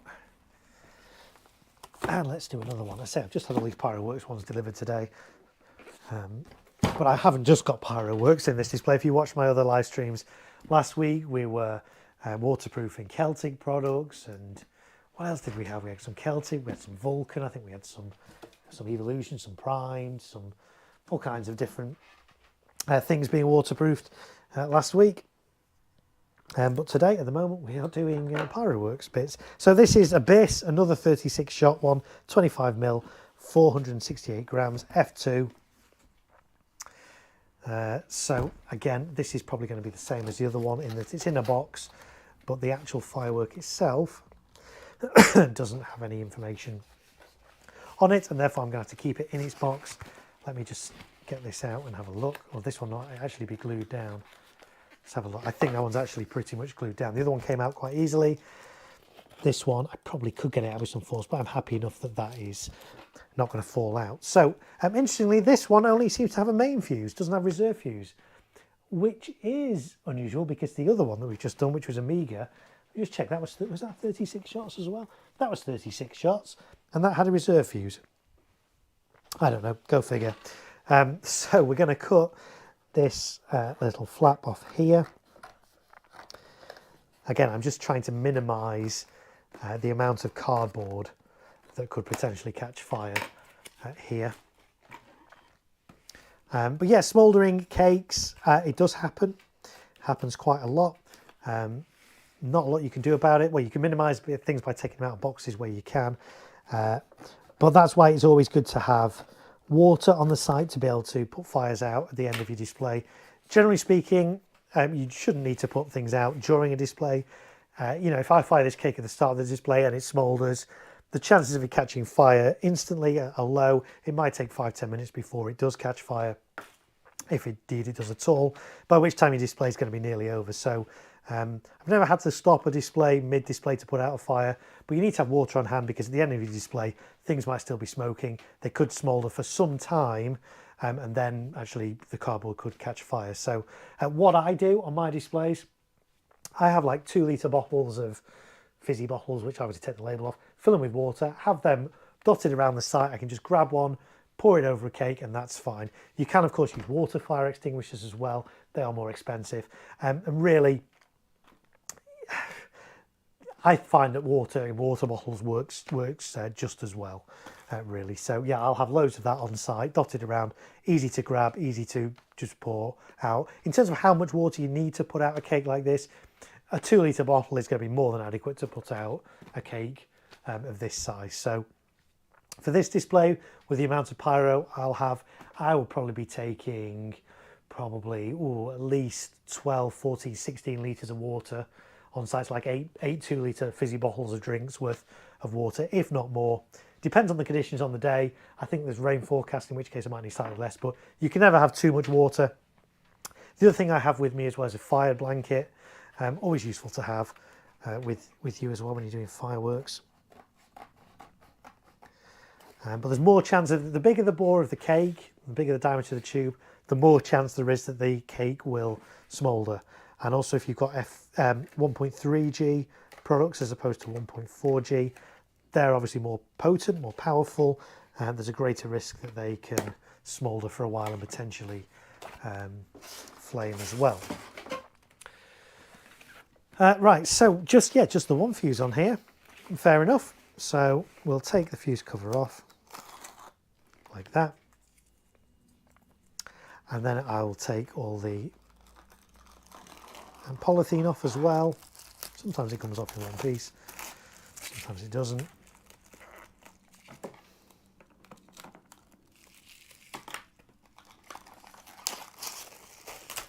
And again, these Pyroworks products are new. Well, they were new last year.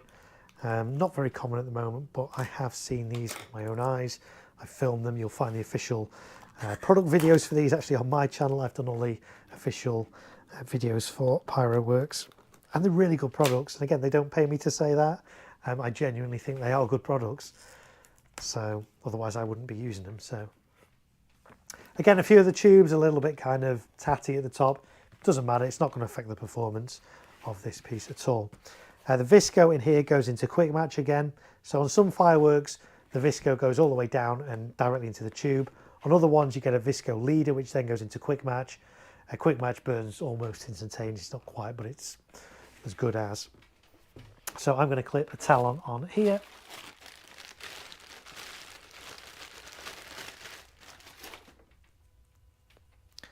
On this Visco fuse as close to where it joins the quick match as I can.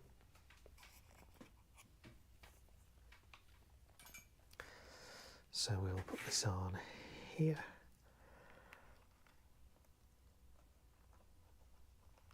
And again, from experience, I know that I've got about 2 seconds, 2-3 seconds from the point of igniting, firing this talon to the point that this cake will actually start ejecting stuff. Right, that's on there. Let's put some foil tape over this. Bon says, any tips to checking clearance for trees on fan stuff? I've set them in position and put a laser from the fan tube up to the clear, no problem.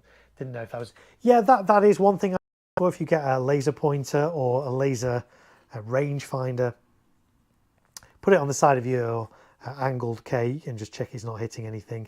But again, you've also got to factor in wind, because you know your laser could clear the building, but obviously that doesn't take into account wind. If you get a gust of wind, it could knock it into your building or your trees. So the more space you can have, the better.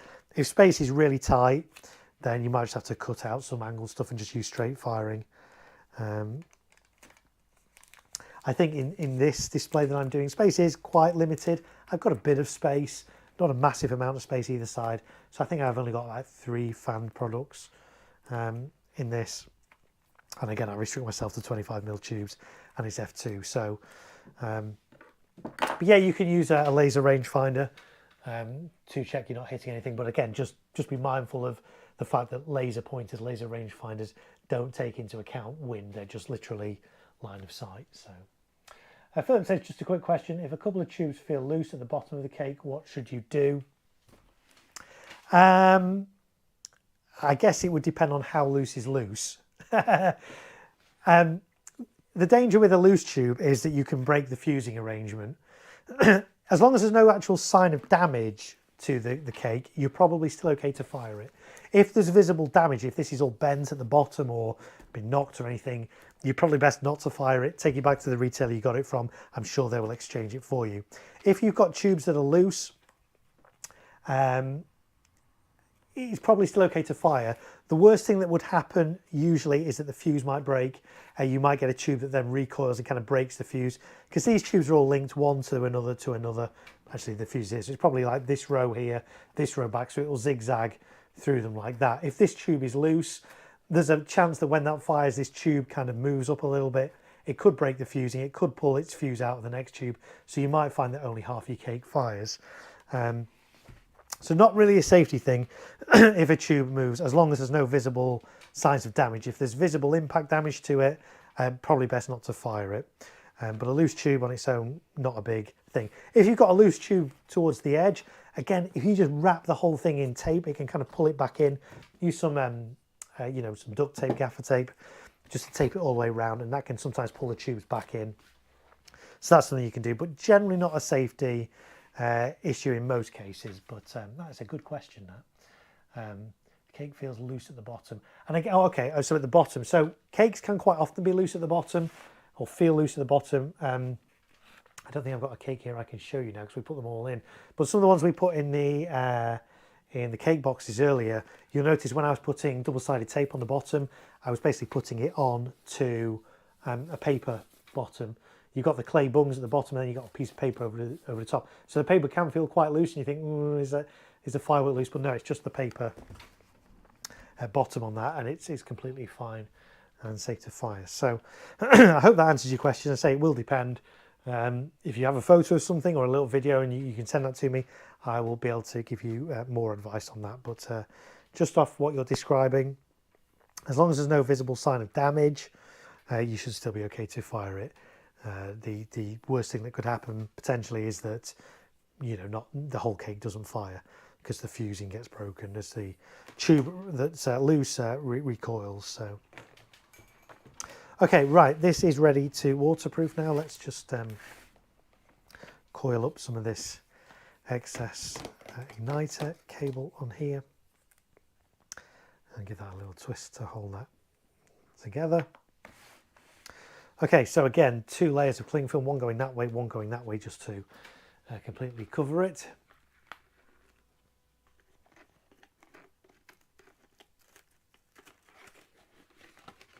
Another tip, and we'll go back to Bonzi's question about checking for clearance on trees. It's really important, it's a really good idea, good practice to, if you're going to do a public display somewhere on a site that you're not familiar with, go and do a site visit in the weeks before, even the days before if you can't, before you're actually going to do your display. Go and actually do a site visit and check these things out for yourself. Even if you did a display last year and you've not been back to that site since, go and do a site visit. So this place that I'm doing this display in, I did a display there last November. I hadn't been back since, so I actually did a site visit again about a week ago. Had much change? No, but it's worth doing because things can change. Shrubbery, trees can obviously grow over time. There can be other hazards on site that weren't there last year. So it's always a good idea, if you can, to do a site visit, because trees can of course grow, and the tree might be fine one year, but then you go back next year and it's not, and you might need to adjust your display accordingly. So another little tip there.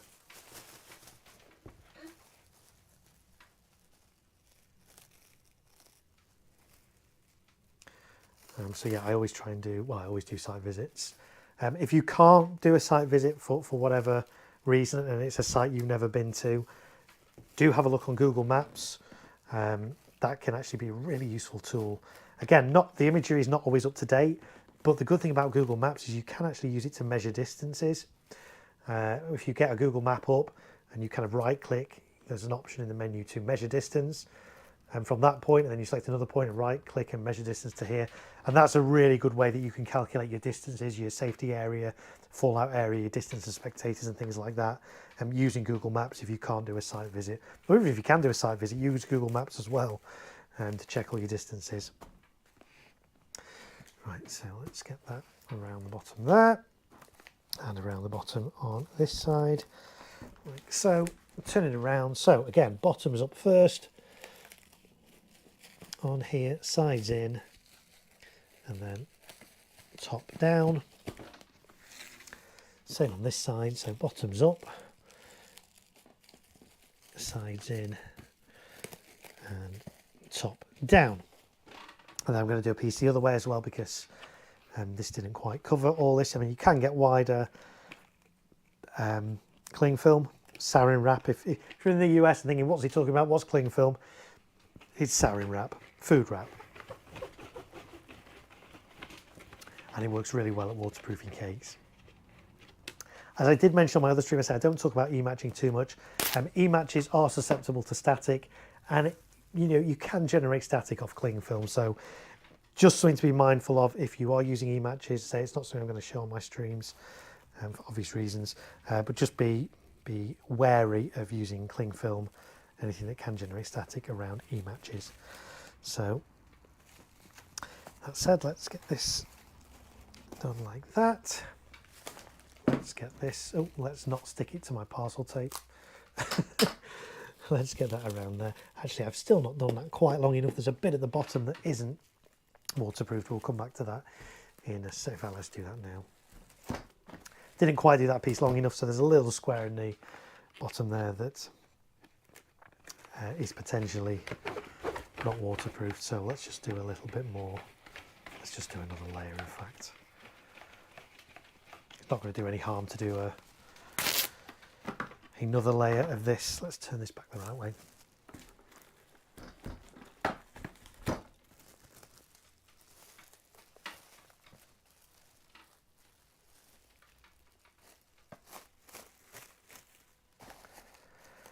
Let's do that, and then this will go around the bottom nicely.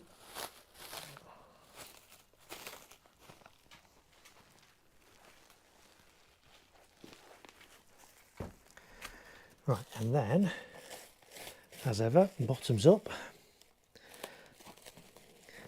sides in and top down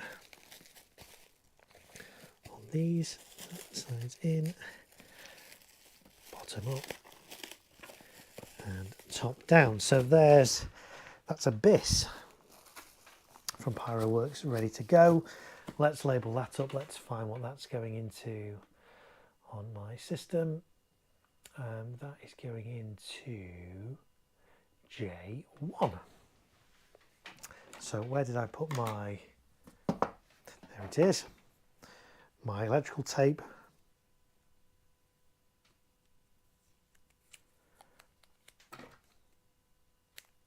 So a little bit on the top there, J1. So doing it on the top as well means I can easily see it when it's all laid out on my firing site. It also means that when I'm taking it out of boxes, well, I can easily see where everything's going to go. So on my firing system, the number corresponds to the location or the slat that it's going to plug into, and 1 is the number on that slat. So my slats are all 12 channel, so all my numbers are 1 to 12. and I think I've got 12 slats, so they're lettered A through to whatever, L or whatever. So this one's going in J1, so the first channel on slat J, and again I'll just label this at the end of the igniter as well. So let's go J1 on here.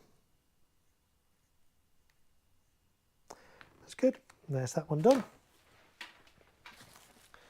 So that's two 36-shot cakes there from Pyroworks. I also have a little 20, well I say a little, it's a 20mm cake, F2 cake from Pyroworks. This is 68 shots called Raging Bull. So a nice little one here. 20mm tubes, 482.8 grams net explosive content. I'm noting the label there that says this side faces the audience. So to me, when I see that on a firework, I know straight away that it's fanned. It means it's not just straight firing, its effects are going to go out to the sides. And so you need to make sure you orientate this correctly. So in here, again, there's a main and a reserve fuse. This firework is in a box. The firework itself has no labelling on it, so I'm going to have to keep it in its box. Will it come out very easily? No, so I'm happy with that. So yeah, most of it is straight firing, but the second to last row here is angled. So I just need to make sure that I orientate this cake the right way on the ground. So Philip says, what's your favourite Pyroworks piece you fired? Do you know what? Some of their low noise stuff is really nice. They've got some low noise compounds. Quiet Riot 1, Quiet Riot 2, really nice low noise things. White Spider as well is another nice low noise one. So their compound's really good, like Tour de Force, really good compound if you get to see footage of that. They've just got a really nice range of products. I don't think there's a single product in their range that I thought, oh, that's not particularly good. They're all really good. As I say, power-wise, they're sort of like on a par with like primed in terms of the power. If you've ever fired primed products, you know they're like really punchy, really powerful. And that's kind of what I can compare Pyroworks to in terms of, you know, the power in the brakes, if you like. But yeah, some of their low noise stuff is really nice. In fact, I think Celtic have actually copied one of their, which one is it that they've copied? There's, well, okay, I'm going to use that term loosely.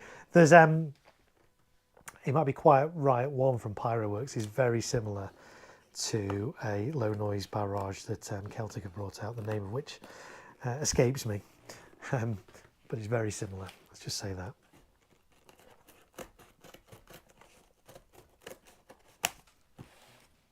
But I say, all the Pyroworks videos are on my channel. I got to film them all as their official product videos earlier this year, so I got to witness all their products, fire them and film them, and they're actually good quality products. They really are. Still in its infancy, the brand, you know, their brand only started last year, so this is their kind of first full year, but really good, and the people behind it have lots of years experience in the industry. Their sales guy, who I caught up with today, lovely guy called James. He used to work for Prime and Evolution for many years as well, and he's now moved over to Pyroworks. So, you know, you've got that same kind of consistency, that same quality of primed products, I would say, is the closest I can kind of compare it to. But that said, whilst I compare it a little bit to Prime, it is different. It does stand up on its own right. The factory where these are made in China, basically Pyroworks have an exclusivity deal with them, I think, for 5 years.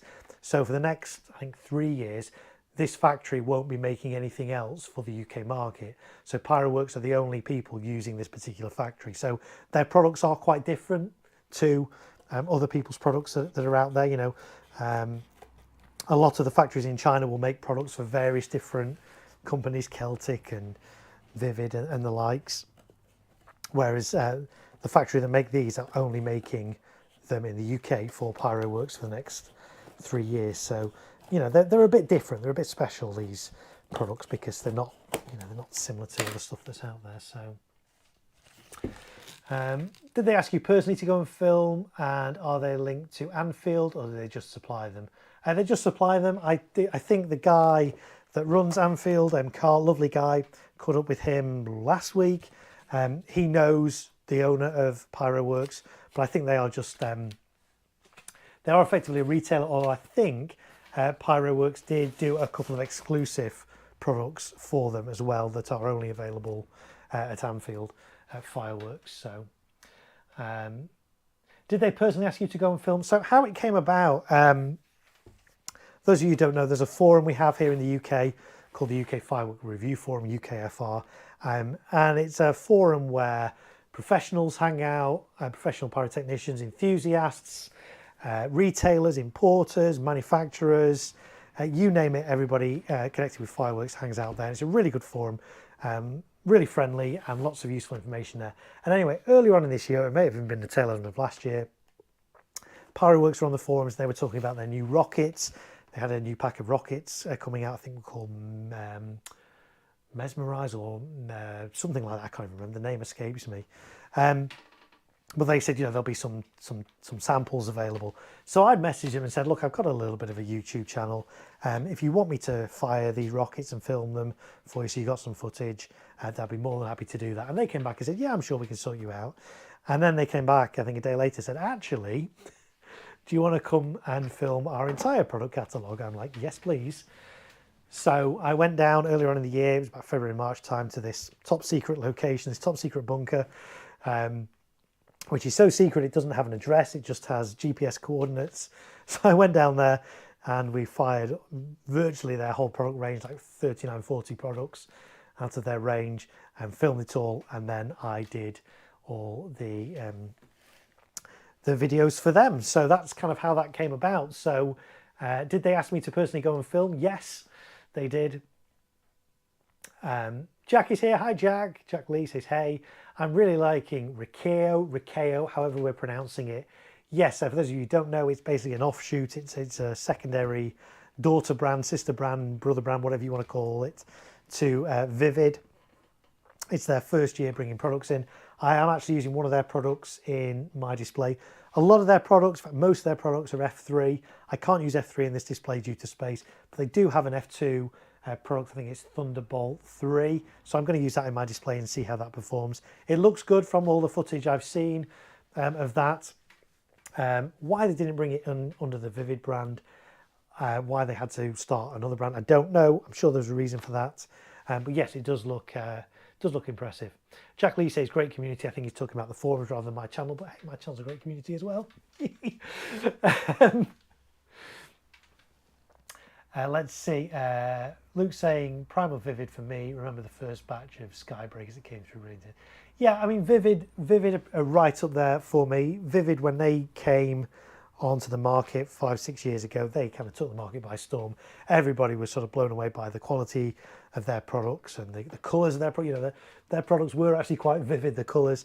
And other retailers now have had to kind of step up their game. Celtic notably, I mean Celtic have been around for years, really consistent, good performing products. But Vivid came along and kind of Celtic have had to up their game, which to their credit they have done.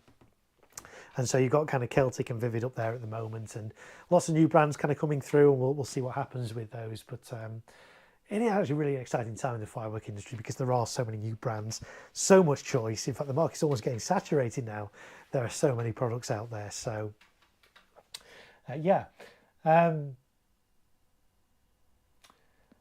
everything is watered down, such a shame. Yes, that's true. Yeah, a lot of stuff has been watered down over the years, and it's a shame, really. And I'm kind of a bit annoyed with manufacturers for that. Really, if you're going to change the effects or the NEC or whatever in a product, don't bring it in under the same name. Give it a new name, rebrand it, relabel it, because it gets so confusing where you have two fireworks that are identical in their names and branding and everything. Yeah, different years, they can be completely different effects or different NECs or whatever. So I'd rather, if you're going to do that, rename it, give it a whole new firework rather than try and tweak an existing firework. But yeah, a little rant over there. I did say, well, yeah, I did notice it said imported by Vivid. Yeah, that's the Rikeo stuff. I find Vivid quite inconsistent with their quality control. Yeah, this year Vivid have had major issues with quality control over in China. I know that there's two whole product lines that they rejected that haven't made it into the UK because the quality wasn't there. There's been quite a few issues with labelling, safety labelling on Vivid products, which I've picked up on because I've had kind of review copies and I've seen them, and it's like that safety labelling is just gibberish. It makes no sense. So, for example, if you buy one of their new Goldilocks fountains this year, you'll find the safety labelling is actually a label stuck over the original label because the original label made absolutely no sense. So they've had issues with that as well. Cataclysm, can I mention Cataclysm? If you know, you know. Vivid brought in a new piece this year, a semi-dunk cake called Cataclysm, meant to last 25 seconds. I was the first to get my hands on it, first to fire it. It lasted a minute, so nowhere near what it was supposed to land. So that kind of caused ripples throughout Vivid and on all their suppliers and retailers and stuff. So yeah, they have had issues with quality control this year. Not their fault, because at the end of the day, you know, we don't make fireworks here in the UK. We design fireworks in the UK. We send them over to China. They get made in China. China send us production footage, pre-production footage of, hey, this is how it's going to look. We sign off on it in the UK, say yes or no. It then goes into mass production. It comes over here, and we find we got a completely different product, which has happened with a few things this year. So. Jack says I had the Viv 100CP001, lasted a minute, meant to last 2 minutes. Yeah, I got 3, both fuses in the ES. So yeah, this is it. Yeah, Bond says I got 3. I'm assuming you're talking about Cataclysm. Yeah, it does have a reserve fuse and a main fuse, so you could potentially halve the duration by lighting both together. So that's one way you can do that. There are other suggestions as well, but they're more specialist of how to make that down to 25 seconds. So yeah, so people cancel their orders as a result of that, but equally other people increase their orders as a result. So, you know, a double-edged sword, it's pros and cons. Some people prefer it having a longer duration, some people didn't. So, but yes, there have been quality control issues this year. I think personally, part of what it's down to is that during lockdown a couple of years ago, the Chinese domestic market for fireworks kind of went through the roof. Prior to that, yeah, of course, China is synonymous with fireworks, but they didn't really use them all year round there. So the factories were kind of pretty dormant, and so they loved having international orders from the UK, Europe, America, places like that. Since the domestic market, though, for fireworks in China has literally taken off, there's so much work for the factories to do just doing domestic orders now that really the international orders they're not really that bothered about. So I think that's why kind of quality controls slipped a little bit as well from some of the factories. Though other factories have been good, some of the factories are not so good. So I do feel sorry for Vivid though, because it's not their fault that there's been quality control issues. It's all down to China, but of course it reflects negatively on their brand, I guess. So yeah, and we've just hit the 3-hour mark as well. So if you're just joining me at the top of the hour, welcome in. My name's Mark. I do fireworks both professionally and as a hobby. I'm prepping some fireworks for a show I'm doing on Bonfire Night, which is this next Sunday. We're partway through doing this. This is a Raging Bull 68 shot 20mm F2 barrage from Pyroworks. I'm just going to skim the top of this as well, get rid of this red polythene top. So it's got 2 fuses, a main fuse and a reserve fuse. Let's just release that fuse from there. So there's the main fuse. Let's get this off and see the reserve fuse. The reserve fuse is there. They look identical, not different colours this time, so I'm going to remember this is the reserve fuse. I'm going to get that out of the way as quick as I can so I don't get confused as to which is the reserve and which is the main. Again, at the end of the day, it doesn't make a massive difference. If I light the reserve fuse by mistake, it just means the firework's going to fire in reverse. So its finale, it's going to do first rather than at the end. So I'm going to push that down out of the way, put a little bit of foil over that as well. Let's catch up on the chat. Jack says Rikeo seems good, and that's Vivid. Yes, it is. It's one and the same. And Northeast Pyro more. Yeah, I bought a few small boxes today. I have it. Yeah, it is an addiction. I say I took a delivery today from Pyroworks. I have quite a bit of their kit. So I now have all my fireworks for this display, and also the display I'm going to do in my back garden the day before, which is going to be this Saturday, the 4th of November, little bonfire night, pre-bonfire night display, I guess, in my back garden. So do subscribe to my channel, and I'm not sure what time I'm going to do that yet, but if you subscribe to my channel, you'll get notified when I do that. It's always a lot of fun. My Bonfire Night streams usually get quite a few people watching. I think one year I did it, I think during lockdown, I think we had about 400 people watching, and I think that video's now had like over 12,000 views or something. So always a lot of fun. I enjoy doing it. So join me for that if you can on Saturday, early evening time, UK time, probably about 5:30-ish in the UK. So there we go. Let's see what the chat. Luke says, didn't realise Raquel was part of Vivid. Yes, it is. The red polythene makes such a mess. It really does, especially when it gets wet. If you get this wet out on a firing site and you walk over, it's going to stick to your shoes, stick to your clothes. You'll be, oh, it's an absolute nightmare. But I do prefer it to paper because it keeps the tops of these waterproofed to a degree, and you can actually see down the tubes and check that your firework is kind of how many tubes it's got, whether it's going to fire at different angles and things. So it's useful to have that see-through top. Okay, so this is the main fuse here. Again, it's going into quick match rather than going all the way down and into a tube.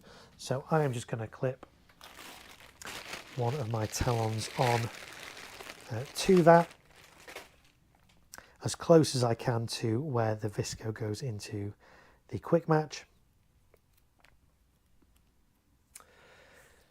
Let's see, Philip says me as well. Brothers and sisters, I've purchased the One Belingo and Limitless for next year. Yes.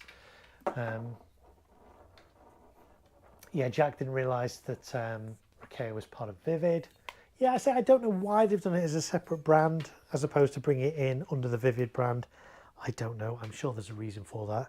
I must ask Rich when I next chat to him. Bond says, what's the weather looking like your way for the 5th? It's a bit hit and miss at the moment. The forecast is showers, potentially breezy. So we'll have to see. I'm checking it daily. Of course, I'll review it on the day as well itself, all the way up to the display, firing time, and then during the display as well. And obviously, if safety becomes an issue, if the wind changes direction or picks up speed or whatever, may have to cancel the display or cut it short. We shall have to see. Hopefully, though, the weather will be okay. I say rain's not an issue with fireworks. Yes, okay, people will prefer to watch fireworks when it's not raining, but wind is the main issue. And even though this is all going to be a scripted show, it's going to be electronically fired. It's not a pyro musical. So if it does rain, I could always advance through the show a little bit quicker. So I try to aim somewhere between 10 and 15 minutes for my displays. I tend to find that that's kind of a good time that the audiences kind of respond well to. So I kind of aim somewhere between there. I usually aim for around about 13 minutes. Then if one firework doesn't go off, it just brings it down to 12.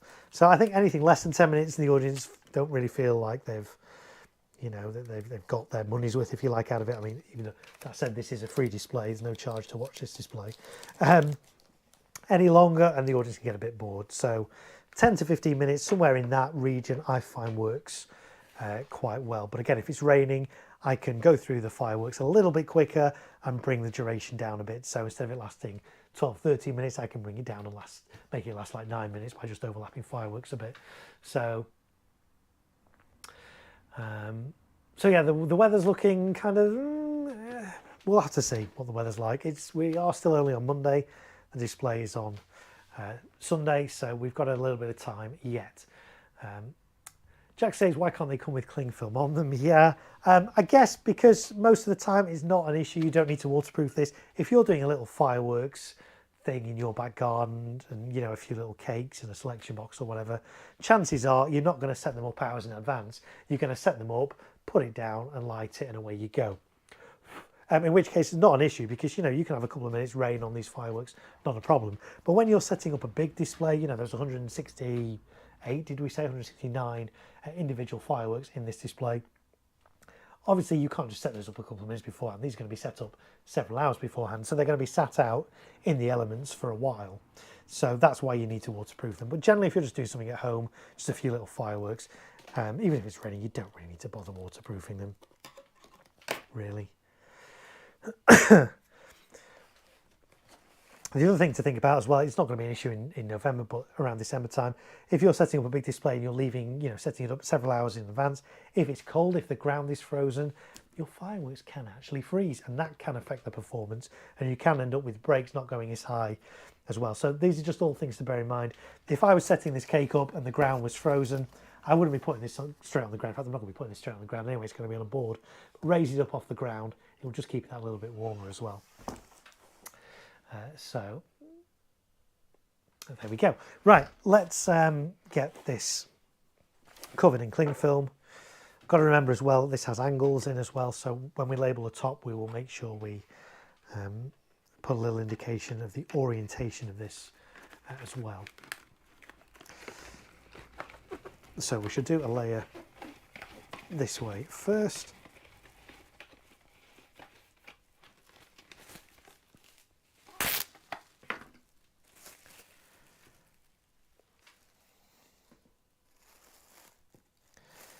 Oh, I hate it when cling film falls back into itself. Cling film's great, apart from when you rip it off and it all kind of sticks to itself.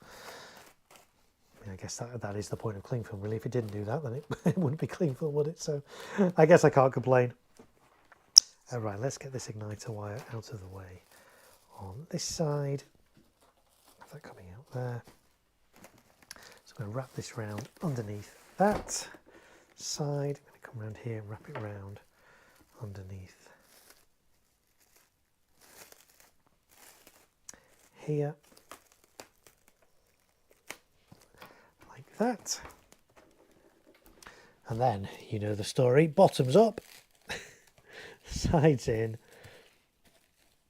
and top down, and I'll do it on this side as well. So bottoms up, sides in, and then top down lastly, and then we need to do a layer the other way.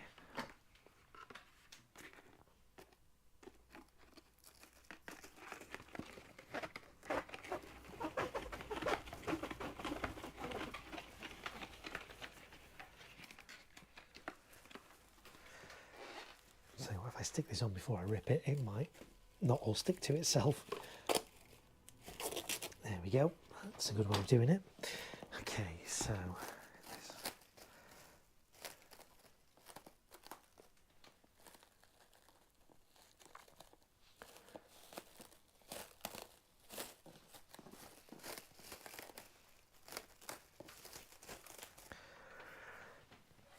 keep the igniter out of the way. Go around there. We're going to go around this side as well, and then bottoms up, sides in, and then top down. Bottoms up, sides in, and top down. Right, let's see what this is going into. This is going into Raging Ball. Let's have a look. This is going into I7. I7. So I'm going to put a bit of tape on here with I7.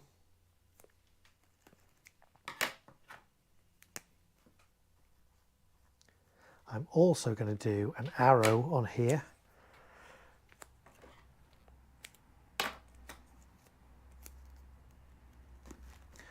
Like so, to indicate that this is a fan cake and I need to face this side to the audience. So the arrow points towards the audience. And then we will just coil the excess igniter wire up.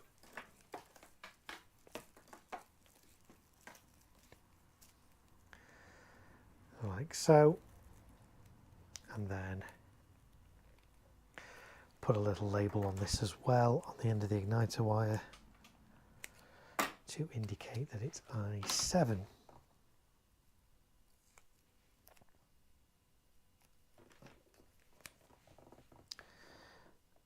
I7.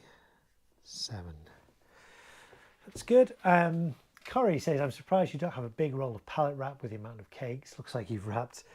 Yeah, although, do you know what? I'm still on, this is a 40-metre roll of cling film, which I started at the start. I've not really used, how much have I used? Maybe about half of it, maybe just over. So again, because I'm not wrapping it layers and layers, I'm basically doing 2 layers on each cake. Some of the cakes I did in my cake box earlier, I've not bothered doing this with, because they are just going to be, the whole box is going to go inside a polythene bag. My fountain tables as well, if you saw my streams on those last week, I've not bothered waterproofing individual fountains on there. There's just going to be a big bag. I'll show you the sorts of bags that I'm going to be using, like big heavy duty bin bags, but these are clear, so you can still kind of see stuff through. These are really big as well. They're 100-litre ones, heavy duty. This is what I use. 45 bags here, 100-litre bags, heavy duty, see-through. So I can basically just kind of put one right over each of my fountain tables. Jobs are good. And same with my cake trays, my cake boxes. These are big enough that I can just put the whole box in there and it will fire through, so no problem. So I don't waterproof everything with cling film. Some stuff I do bag, but cakes I tend to cling film. I know not everybody does. Some people use a pallet wrap and some people just bag them. And they're all good ways of doing it as well.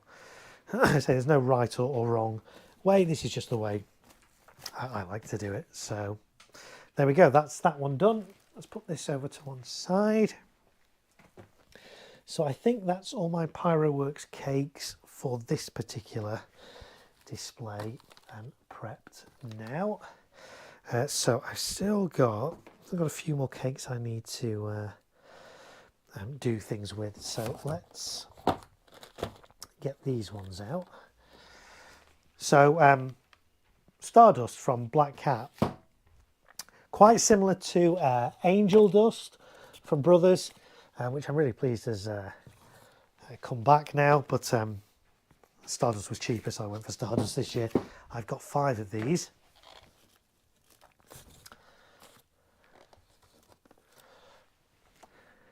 So 5 Stardust cakes. These are going to go along the front of my site by my fountain tables, and I want these to all fire instantaneously. Now, if you've not seen these before, it's basically a mine cake. So the other cakes are not mine cakes. They basically send a shot into the sky, which then breaks. Mine cakes are kind of a mine effect, so you get glitter and things being thrown out from these tubes at lower levels. These don't go quite as high as the other ones. What's the best weather site? Don't trust BBC weather, it's always wrong. I find that it's good to look at a number of different weather sites and kind of try and take an average. So I will use BBC weather, but I also use AccuWeather as well. They can be wildly different, so I kind of try and take a bit of an average. There is a really good app you can get on your phone as well. I can't remember what it's called. Is it called Windy or something like that? Which gives you wind charts. It just focuses on wind charts for the next few weeks and stuff. That's really useful. I think it's called Windy. I've not got my phone to hand, so I can't check, but I'll find out for my next live stream what it's called. So I use a number of different sources. I never just rely on one. And actually the forecasts are completely different for Sunday on BBC and AccuWeather. They're quite wildly different. So yeah, you've got to kind of just take an average. Don't just trust one site. But the more different sites you can check, the more things they agree on, you think that's okay, that's quite certain that, you know, it's going to be this if different sites can agree on it. Right, so I've got these 5 cakes. These are going to go along the front of my display by my fountain tables, which I built on another stream. I'm not going to use talons on these because I want these to all fire instantly. Now, the thing is, when you e-match a cake, yeah, you can get the first tube to fire on all of them at the same time, but there might still be delays on these. So I'm not expecting all 25 shots on these to all fire simultaneously, but I would like the initial shots to all fire together. If I was to use talons for that, I wouldn't be able to do that. So I am going to use e-match. I'm not going to show you the e-matching process. All I'm going to do at the moment is waterproof them. I have removed the fuses. I'm not going to show you how to do that because, again, it is quite a specialist thing. But I've basically removed the fuses, put a bit of parcel tape over and a red dot. And I will then e-match them on the actual display site on the day itself. So all I need to do now is waterproof them. So again, I'm going to use my cling film to wrap these up. 5 cakes, all identical, by Black Cat. Let's see what it says. Number of shots 25, height approximately 25 meters, duration 32 seconds. No, it's 30 seconds, let's be honest. The description, let's read the description. An awesome 25-shot mine cake featuring an array of coloured effects such as brocade with sky blue and white glitter mine, green palm and red glitter mine, gold palm and green glitter mine, leading to a finale of brilliant brocade and chrysanthemum mine. So there you go. So as I say, some of my fireworks are going to be E-matched. These are ones that are going to be E-matched, but I'm not going to show you guys how to do that. All I'm going to do is I'm going to waterproof these, so wrap these in my, excuse me, my cling film.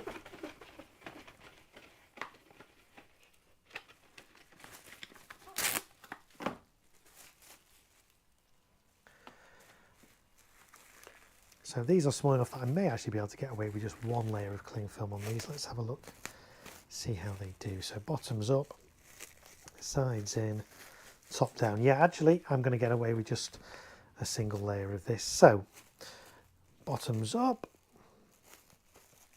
sides in, and top down. There's one. We'll name them, we'll number them all in a minute. Let's get the other ones done as well.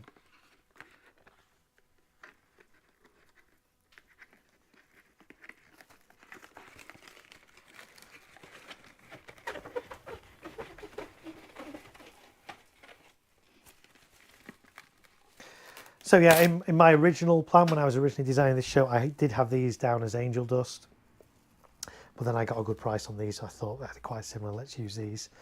I do like angel dust, a really underrated cake, really lovely mine cake, and I'm so pleased that it's back for 2023, along with a couple of variants as well. There's Angel Dust XL and there's Angel Dust Delight. Angel Dust XL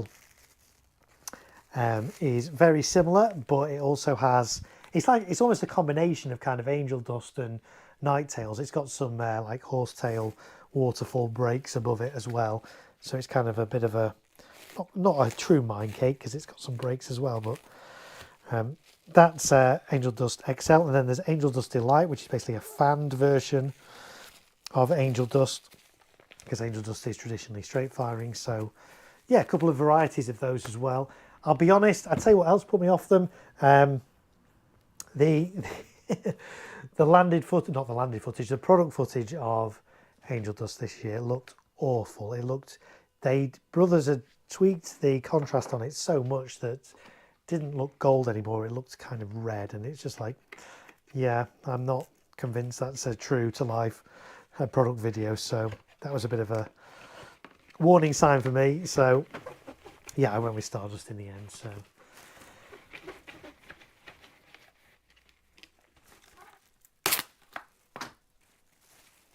let's get this one waterproof like this.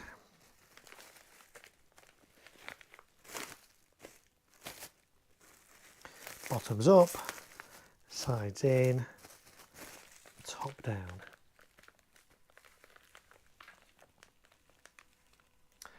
Shimmer and Shine Official says, you still live? Yeah, I am still live. We've been going 3 hours 22.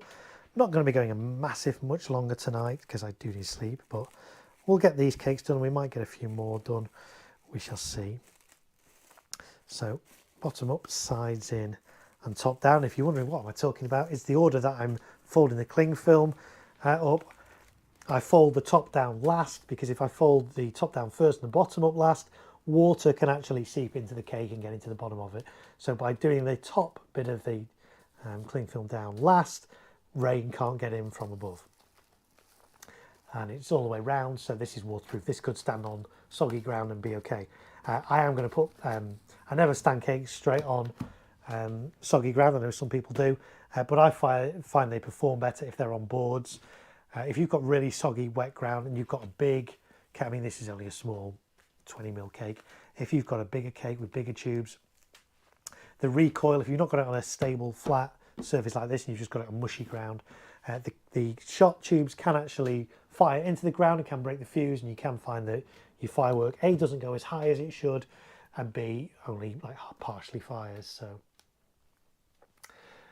Shimmer and Shine says I typically still be awake until 12:30, so another hour or so. I don't know if I'm going to go another hour, we shall see, because this is my second live stream today. I've already streamed for 2 hours, so if you add that into 3 hours 25, I've done 5.5 hours of live streaming so far today, which is quite a lot, talking through all that as well. So my voice is still holding up at the moment. I say we're not going to go much longer. We've got a few more cakes. Got these two to do, and I think another 4. So we'll see how we go.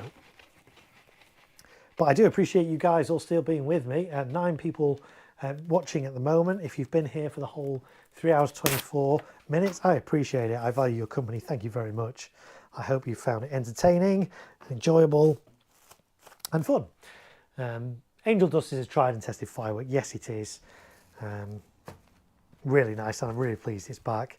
I would have liked to actually fire one from this year's batch to see if it's just the same. I say brothers have tweaked their product footage of it. I'm not quite sure why they felt the need to do that. So would kind of like to fire one myself and just see if it is as I remember it. But yeah, it's kind of cool. They brought out a couple of variants to it as well. So yeah. Right, that's 4 Stardust done. Let's do the 5th one. Shimmer and Shine has been here since 8 PM, which is when I started streaming. I appreciate that. Thank you very much. Thank you for being here and enjoying my content. Anyone just tuning in for the first time, my name is Mark. I'm in the UK. I'm in Manchester, fairly close to Manchester Airport. I do fireworks both professionally and as a hobby. I do pyrotechnics as well. And I'm currently just doing some prep for a display I'm doing on Bonfire Night, which is this coming Sunday. It's a public display I'm doing over in Liverpool, where I lived and worked for about a decade. Lovely city, love the place, kind of see it as my second home almost. So I'm very delighted to be going back there and doing a little firework display on Sunday. Right, those are those 5 cakes done. I need to do now is I'm not actually going to label those yet because I haven't quite worked out. I know roughly where they're going to plug in, but I haven't quite worked out the specifics of that yet. I will do that on another stream. So let's put these to one side now. They are waterproofed. Like that. The other thing you do have to be careful with these is when you're putting them back in boxes next to each other, the cling film can stick together. So always a bit of a challenge. There we go, those are in. Let's get these in. And I do have some more. Where are my other ones that need waterproofing? Are they in that box? No. Are they in this box? No. Are they in this box over here? Bear with me a second, guys, whilst I just have a look in this box to see if the ones I want are in here. And yes, they are. There we go. Let's get these out. So yeah, 5 Stardust. I've also got 4 little ones from Celtic, little fan ones from Celtic. These are really underrated, these. Golden Glory from Celtic. Little fan cakes. 40-second duration, 30 shot, 16mm tube. 25 metre height, 126 grams net explosive content. It says they're multicoloured on the label. They're not multicoloured. But 4 of these are going to be kind of quite nice and sky filling on my little display. Again, I'm e-matching these because I want them all to go at exactly the same time. The first tubes at least. I don't really talk about e-matching much on my channel because it is quite a specialist thing and anybody could be watching this and I don't want to be showing you guys how to do things that require specialist knowledge. So far as to say that the fuses have been removed from these cakes. I've taped over where the fuse was and just marked it with a little red dot for my e-match, which I will do on site. But I need to waterproof these as well, so let's do these 4.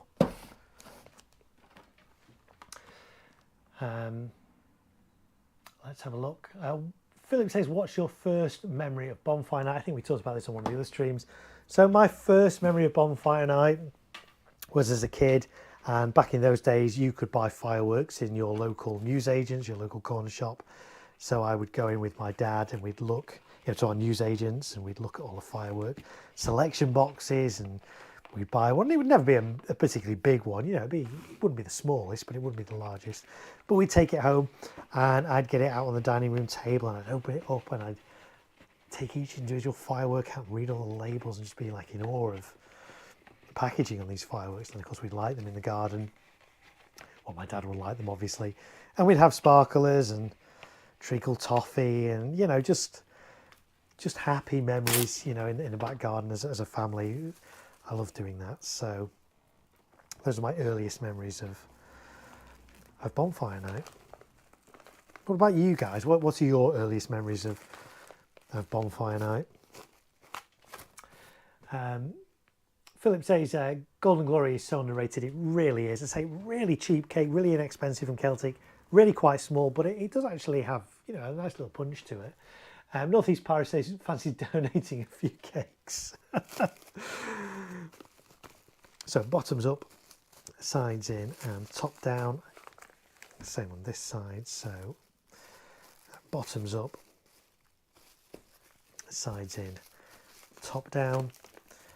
And I can still see my red dots through this cling film as well. So when I do come to rematch these on site, it's quite a quick and easy process to do. So there's one. Let's do this one here.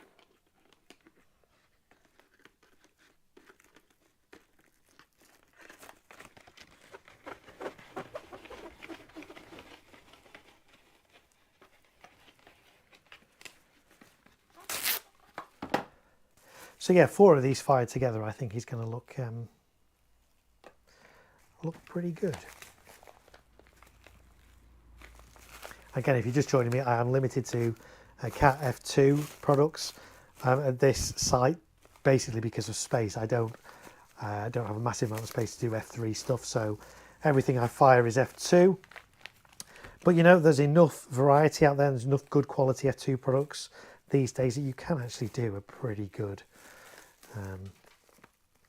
display now with just F2 products. So bottoms up, sides in, top down. There's that one done. I like as well that this is fanned, so it is quite sky filling. It's Z firing, so it kind of zips across. Z firing means that, I think this is the first one here, so it'll do that tube and then that one, so it'll da-da-da-da-da and then da-da-da-da-da and keep going back and forth, zipping across. So by having 4 of these, they're going to be kind of in a line towards the back of the display. I'm going to orientate these in a way that they're not all going to be firing together. Some are going to be kind of crossing over. So like the outer ones are going to kind of like fire outwards, inwards. And so it's I need to work that out and put little labels on these so to work out which way around they're going to go. But it should look good with them all firing together. So Shimmer and Shine, my favourite memory apart from the jacket potato with cheese, my favourite has to be watching Marko live. Well, wow, thank you. I'm honoured that that's one of your favourite Bonfire Night memories, is watching me live on Bonfire Night, which I have been now since I think about 3 or 4 of those, 2019, 2020 I started doing those, maybe even 2018, I don't know. So I'm honoured that that's one of your memories of Bonfire Night. Thank you very much. So I'll be doing the same again this year, but it will be on the Saturday. Not the Sunday. So this coming Saturday will be my annual kind of Bonfire Night live stream from my garden. Bit of a theme to it this year. I won't spill the beans on that just yet, give too much away on that, but looking forward to that. That should be good. Hanging out with you guys and chatting to you and letting off some fireworks and things. So yeah, that's coming up this Saturday right here on YouTube. So the timing, not sure on the exact timing of it yet, probably around about 5:30ish in the evening, might be a little bit later, we shall see. But subscribe to my channel, enable notifications, then you will get notified when I do go live on Saturday. And then this display that I'm setting up for and prepping for on Sunday, it won't be live on my channel, but it will be being filmed and it'll be on my channel in the coming days after that. Shimmer and Channel says, I was literally just going to donate. So yeah, you can donate if you want to. It's my streams are free, my content is free. I'm not going to be charging for it, it is free. But I know some people appreciate what I do and appreciate and found my streams entertaining and informative and useful. And so if you'd like to thank me, say thanks. I do have a PayPal link, which you'll find in the description. Again, not expected. I don't ask for PayPal donations, but I know some people want to do that. And I think Bulletproof Mum did one on one of my streams last week, and I really appreciate that. If you want to do that, that option's there. It's in the description. It's paypal.me/thegreatmarko. You can also click the little, in the chat, there's a little dollar sign, and you can actually super chat and donate that way as well. But I say, don't really talk about it too much because I don't expect that. But I know some people do want to show their appreciation, and that's one way you can do it. And any donations, tips, I call them, that I receive through that go straight back into my channel. So it will go on to producing more content for you guys over the coming year, improving the quality of my content and things. So if you want to donate, then that's absolutely fine, but it's not expected. It's not a requirement for my streams. You can just come and watch and hang out, and that's equally good. Click like as well. Tell YouTube that you like this video by clicking like, and that's all good. Philip says I'm nearly 52, and my first memory was my granddad taking me to my local hardware store, probably about 5, buying a box of Standard. I'll never forget the smell of powder. Yeah, absolutely. Northeast Pyro, I'm looking forward to the Madman Pyro doing this Friday. I'm at a display Saturday, display my own display Sunday, and then Marco's display. Yes, lots of stuff coming up. Golden Glory says, Jack, I got 2 of them in my display going left and right position. Yes, I've got 4 in this display. BNJMNX says, I still remember that Standard box smell. Nothing ever smelled like it. Yeah, absolutely. And you know, when you take that little sort of tissue paper off the top and see all the contents. Oh, yeah, absolutely. Loved it. Nothing like it. Until, of course, Brox came along, and the blue touch paper, you know, became like proper Visco Fuse, and that was like a game changer. Like, wow, where has Visco Fuse been all my life? But yeah. Northeast Pirate says, I'll give a few quid. Oh, that's very kind of you. Say you don't have to, but that is very kind and generous of you. So thank you for that. So there's a PayPal link in the description, or you can use the super chat feature thing on YouTube, however that works. So yeah, right, let's get this one waterproofed as well.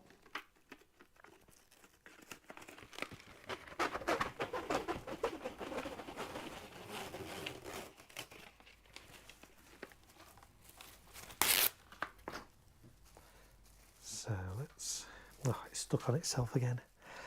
I don't know. It's that time of day, isn't it, when cling film just doesn't want to behave. Okay, right, round the bottom like that. Say these smaller cakes just need 1 layer of cling film. The larger ones I've done 2 just to like properly cover it because it doesn't go all the way around. You could just use wider cling film. You could use pallet wrap. You could use little pedal bin bags. For this, just personal choice really. All does the same kind of job at the end of the day.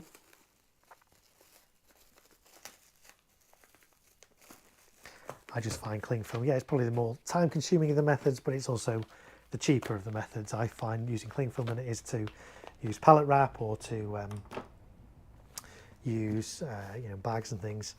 So Jack showing his age. Jack Lee says, what is blue touch paper? Okay, so before we had Visco Fuse on the top of fireworks, before that was a thing, we had something called blue touch paper, and it was basically like a thick kind of tissue paper. It was blue in colour, and that would be on the top of your firework, and you would light that paper, and that would kind of smoulder away and eventually light your firework. But it was really unreliable. Quite often it would smoulder and then just go out, and you're like, is it going to go off or not? So it wasn't great, but those of us who remember it do have fond memories of blue touch paper. But when Visco came along with Brox and things like that, it was a game changer because you could light the fuse and you knew it was lit. So yeah, blue touch paper is in the olden days before Visco Fuse how we used to light fireworks. So cling film can be very naughty, indeed it can. Do you use rockets in your F2, F3 displays?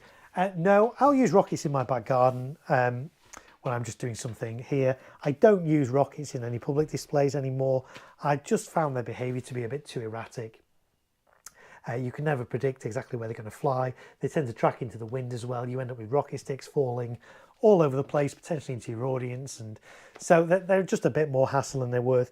If I was doing a display that had a massive spectator safety, you know, a massive distance between the firing site and the audience, you know, like 200 odd meters, Would I fire some big F3 rockets, some VSR-4s or whatever? Yes, I possibly would. But yeah, I find they're a lot more hassle than they're worth. And you can now get good effects, if not better effects, from some cakes than you can from rockets. Certainly for this display I'm doing, because it's all limited to F2, I'm limited to F2 rockets. Now you can get some half decent F2 rockets, but you're a bit limited. But really just from a safety aspect, I tend not to use rockets in any professional displays. And to be honest, you'll struggle to find any pro display companies that use rockets in their public displays either. So, and Jack's laying there sticks as well. Yes, sticks can fall all over the place on rockets. So just not worth the hassle in my opinion. So anyway, that's my 4 Golden Glories, waterproofed. As I say, they're going to be oriented, they're all going to be in a line along the back of my display. They are going to be kind of, some are going to be orientated one way, some are going to be orientated the other way, so that when they Z fire, they're going to, like, all, instead of all Z firing in the same direction, they're going to kind of cross over and stuff. And the way I envisage that in my head, it's going to look good. We'll see whether that works out the way or not. So right, let's put these back in the box over here.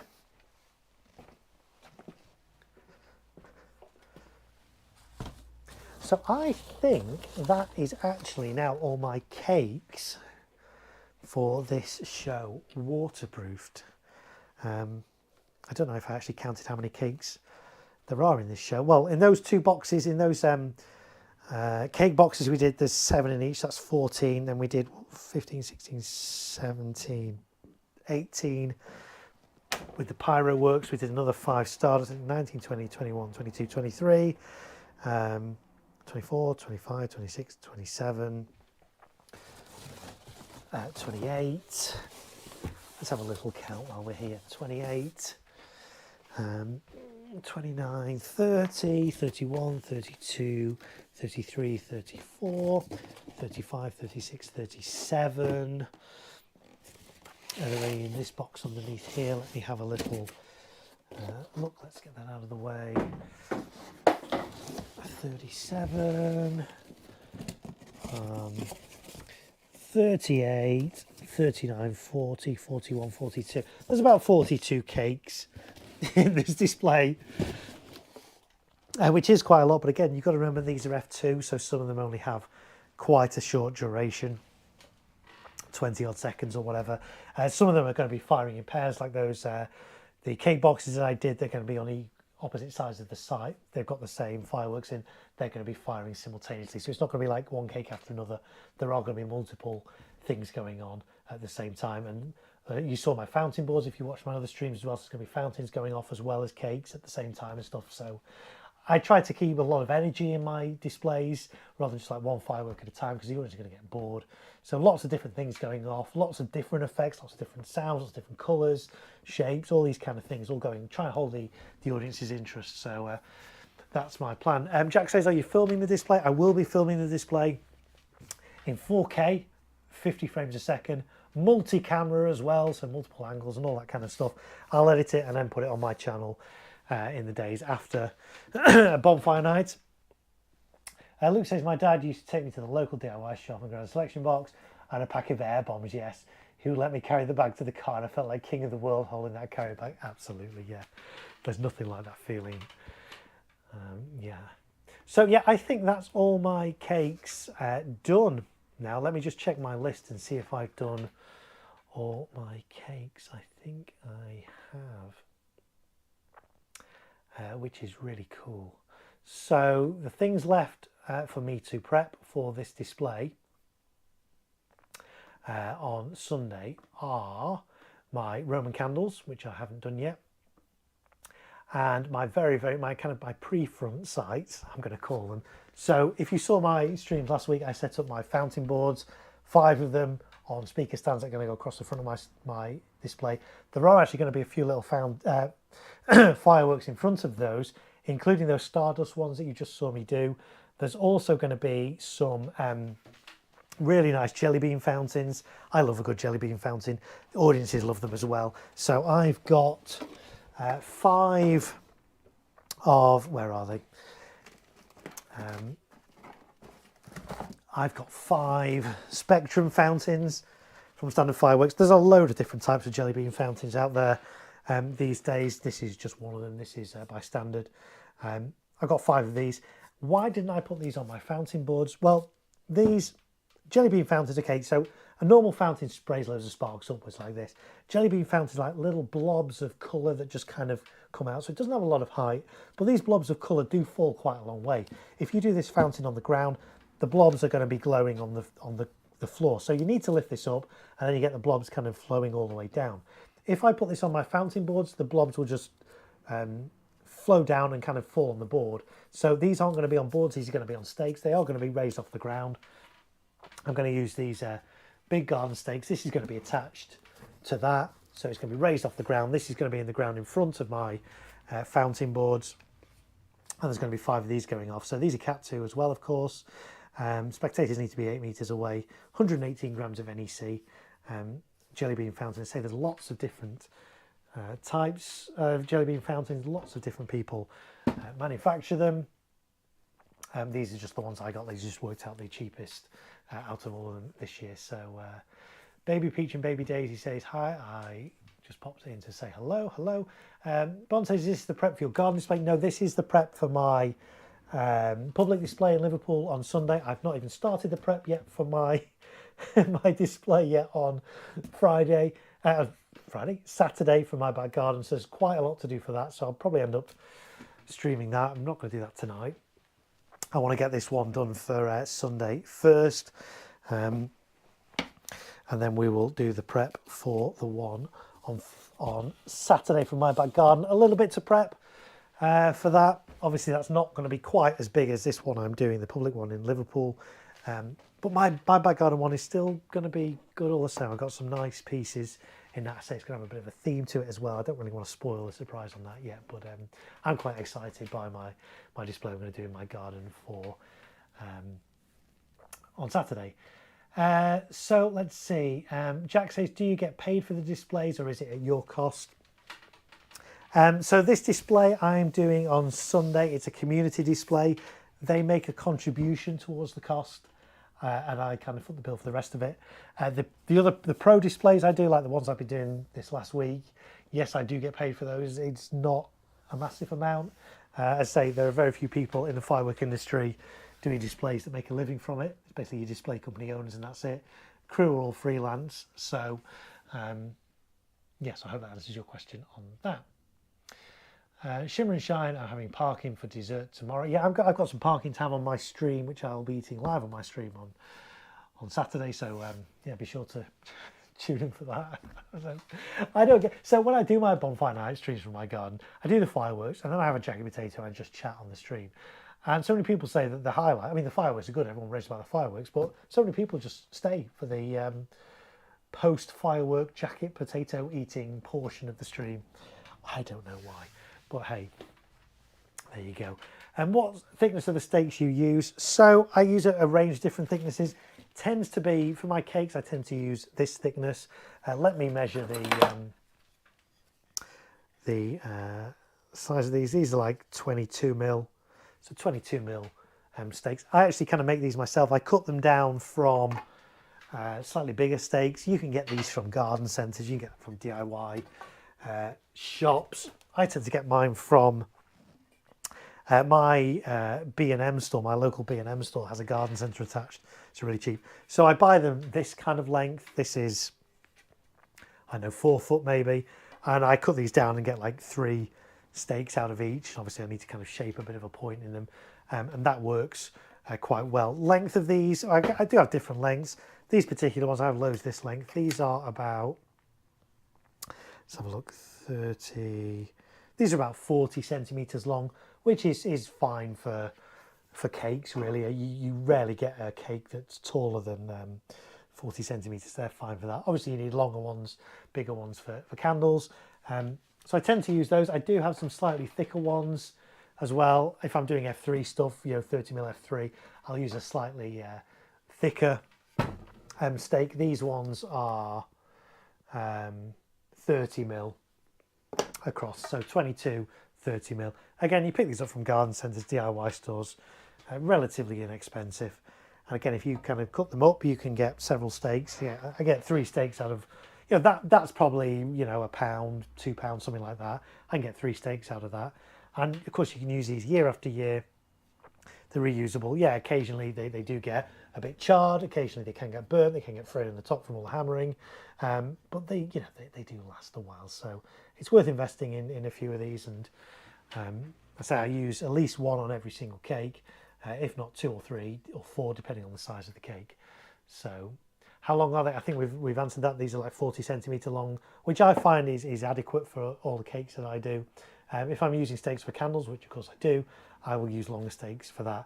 These, if you were here earlier, you will have seen I've got some of these massive Aurora Borealis candles from Pyro Works to use in this display. These are massive. These are just like enormous. Just to give you an idea, there's a 30 centimetre ruler. The spike itself is 23 centimetres long, and that's just the spike. So these are category F2 though, so I can use them in my display. Safety distance of 8 metres, spectator distance of 15, so that's fine. So some candles come with a spike, so you can basically spike that in the ground. I will most likely, stake this as well. But of course, a lot of candles don't come with stakes, and so you need to stake them up as well. And I've got quite a few candles that I need to prep for this display. I don't think I'm going to make a start on those now. We'll save that for another stream, and that way I can do a fancy little thumbnail all about candles and stuff. So Philip says construction sites. Yeah, that's it. That's a good idea. Yeah, if you've got a local construction site, see if they've got any offcuts of wood that you can use. Bond says must be lots of puffery in those.